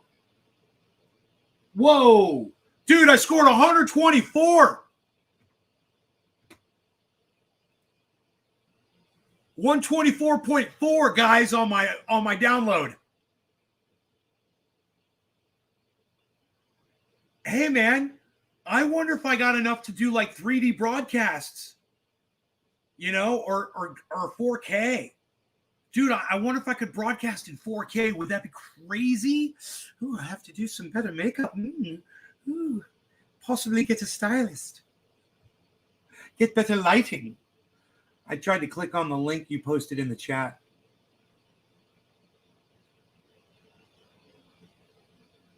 Link I posted. Oh. You were going to come on StreamYard, bro? Right on, Lenny. Right on, man. New guy is just going to come right in StreamYard. Hey, I'm Lenny. I'm here to be on the show. I'm a new guy. Let me in. I love it. He makes himself welcome. Dude, you are welcome here. I love it. You missed a hair on your beard. No, I did. I've missed plenty. There's stubble. I can feel it now. Dude, 124 megabyte. Can you fucking believe this shit? I got to go celebrate, man. I love you guys. Maybe I'll do a bong hit. Hey, I'll celebrate with y'all. Hey, you know what? God, there's still smokables in this, son. Let's do a bong rip and celebrate! 124 megabytes. I never thought I'd see that at this house ever. You know, I can't believe I'm going to do this, but I'm going to do it, even though it disgusts me and it makes me hate myself. No law regarding Elon Musk. Ugh! Yeah. Cheers.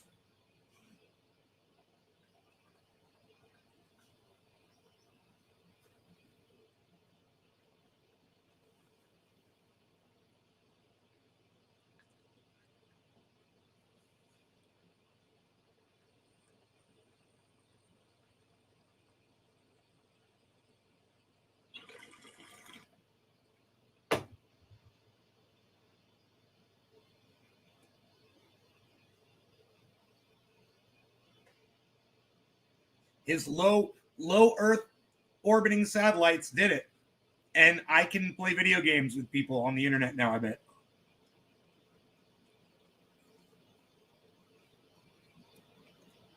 That's still the thing I have to try. I got to see if I can get into a server and get a good connection, get good frames per second. I might have to game from a monitor instead of this TV set. Yeah, or maybe turn these two monitors off so I get a better flicker rate, you know. I used to game on the big set all the time. And I was a badass. I kill motherfuckers all the time. But if you put me on a small monitor, it's right in front of my face, I'll probably game a lot better. You know, I got those 3 monitors in there. Call of Duty. Yeah, I could play Call of Duty.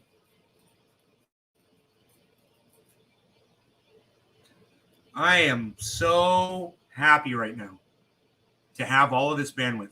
And from now on, when I have guests over, I've got all of these networks for them to use. I'll be able to go live, and they'll be able to go live on my other networks. Unless I don't know how many.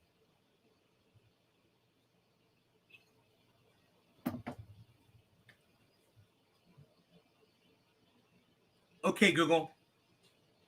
How many devices can the Starlink router handle at one time?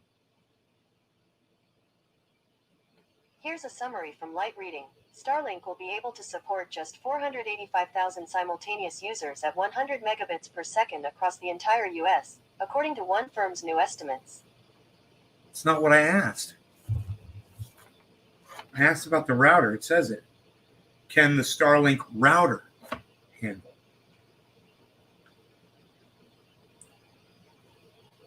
The answer is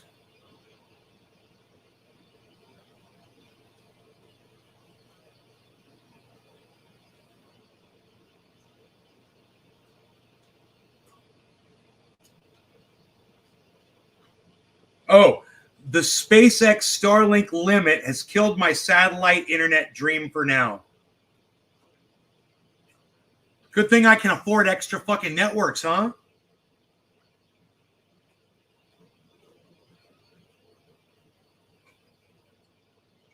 Rather than wired cable or fiber optic links, internet service through a phone line or terrestrial wireless like 4G and 5G, Starlink looks to space for its connection. SpaceX plans a huge number of orbiting satellites known as constellation, which would effectively blanket the planet in coverage.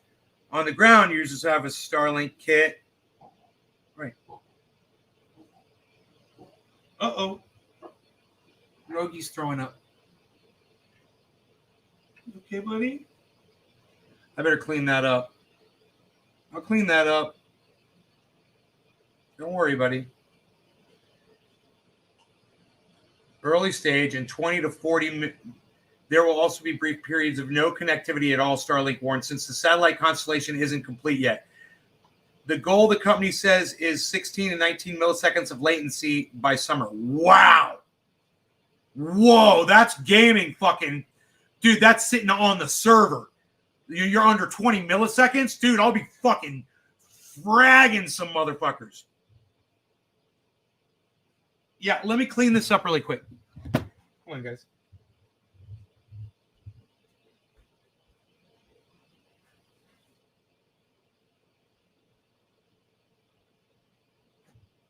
I got this awesome, it's a vacuum slash, it's one of those fucking, I just got to get some water and pour on the carpet. Preferably hot water.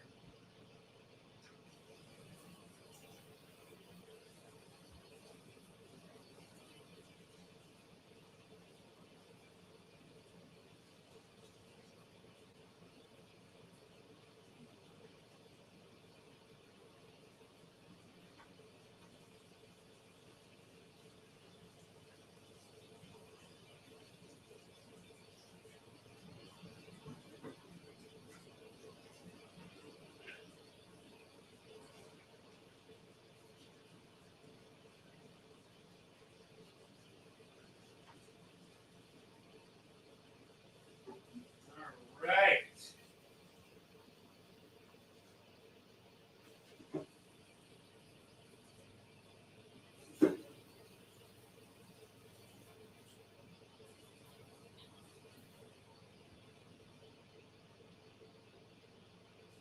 Okay, we got our soapy water. Then we're going to have our rinse water.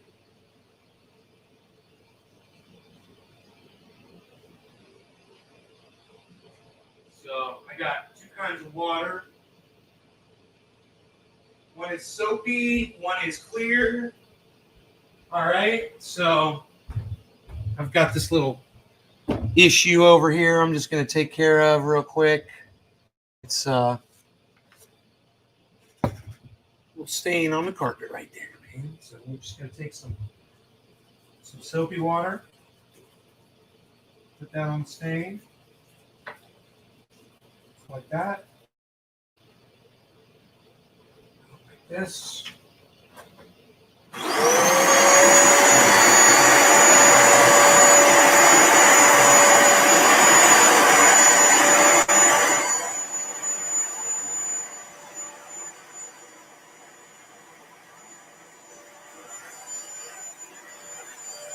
This is my soapy water right here.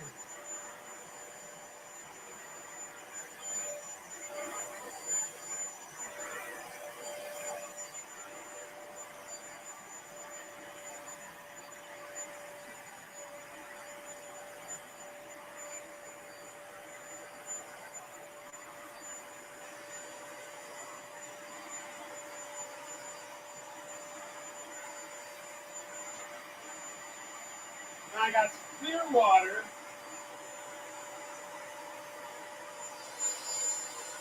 Right here. Hot. Nice hot clear water.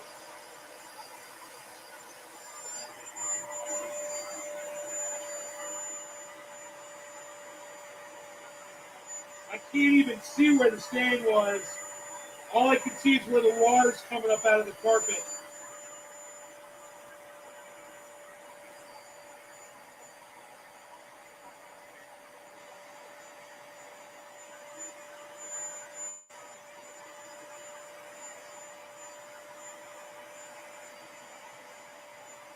Can't even see it, man. This vacuum's crazy good.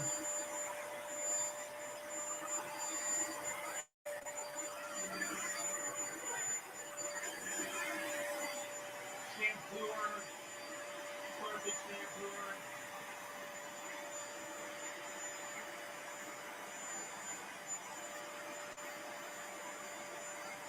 The sprayer stopped working on it. So I just spray my own water and soak down, and this suction still works, and the brushing still works. So, you know.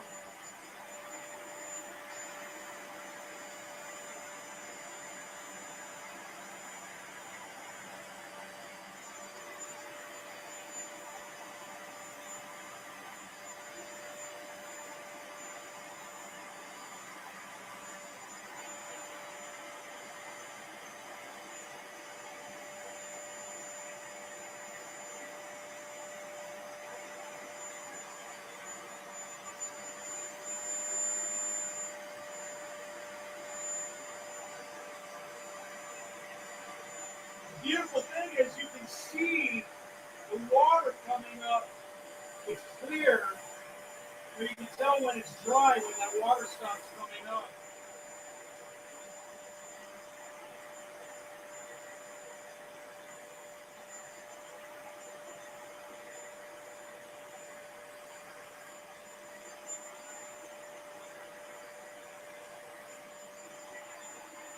You want to go outside, buddy? You go eat some grass? Brody's like, yeah, I'm going to go eat some grass.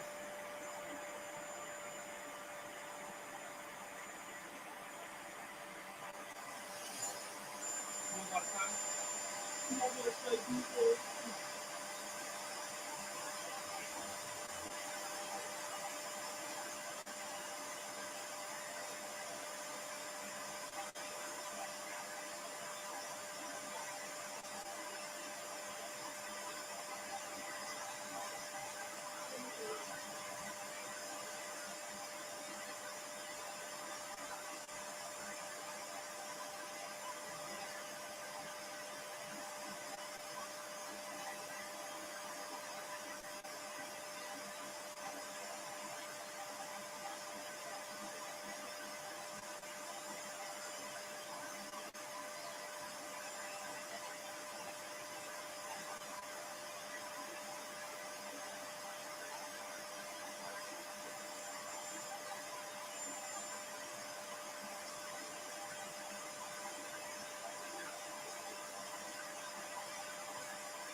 Wow, that's it.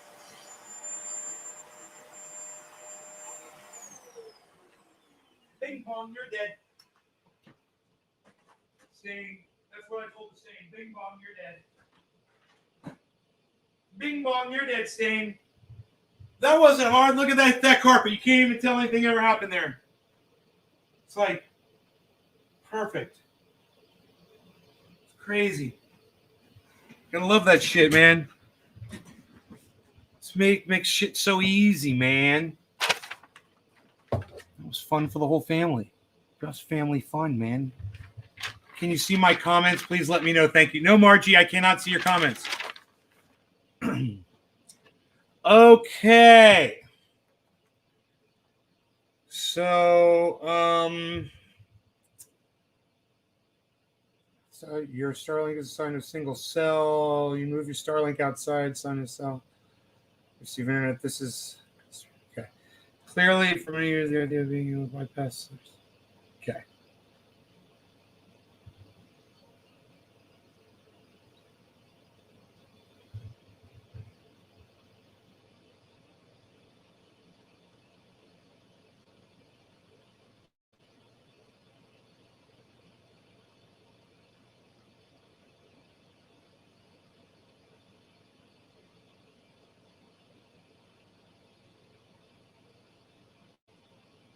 Dude, does it not say? I went through this whole article. Does it not say how many? It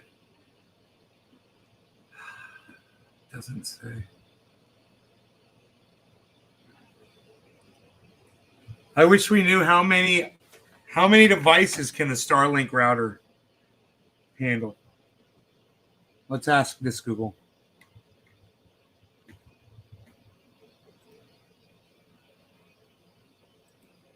How many devices can the Starlink router handle?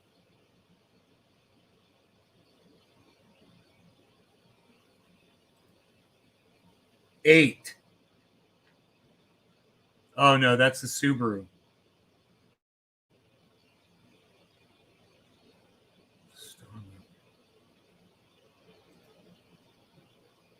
250 devices.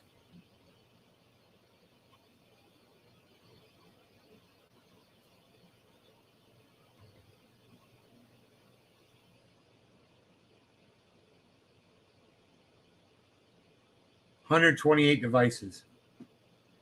128 devices, man. Dude, that's fucking great. Oh, that's great, man. Yeah. Yeah, dude. I'm going to try, but you're limited to bandwidth. I mean, I got 100 megs download, my upload. Dude, I might be able to plug, all my devices into this one thing. That would be crazy because I don't know how much bandwidth everything else is using. But if I could put it all on one router, if everything was running on one router, I could save a lot of money. I could cancel just about everything else going on in this house. It's exciting. These are exciting times. Except for this crypto market. That's not exciting right now. It's kind of scary, but it's hanging in there right now. It's doing its thing. Just kind of hang in there and hodl, guys. We'll see what it's going to do. We'll see if the whole thing crashes or not.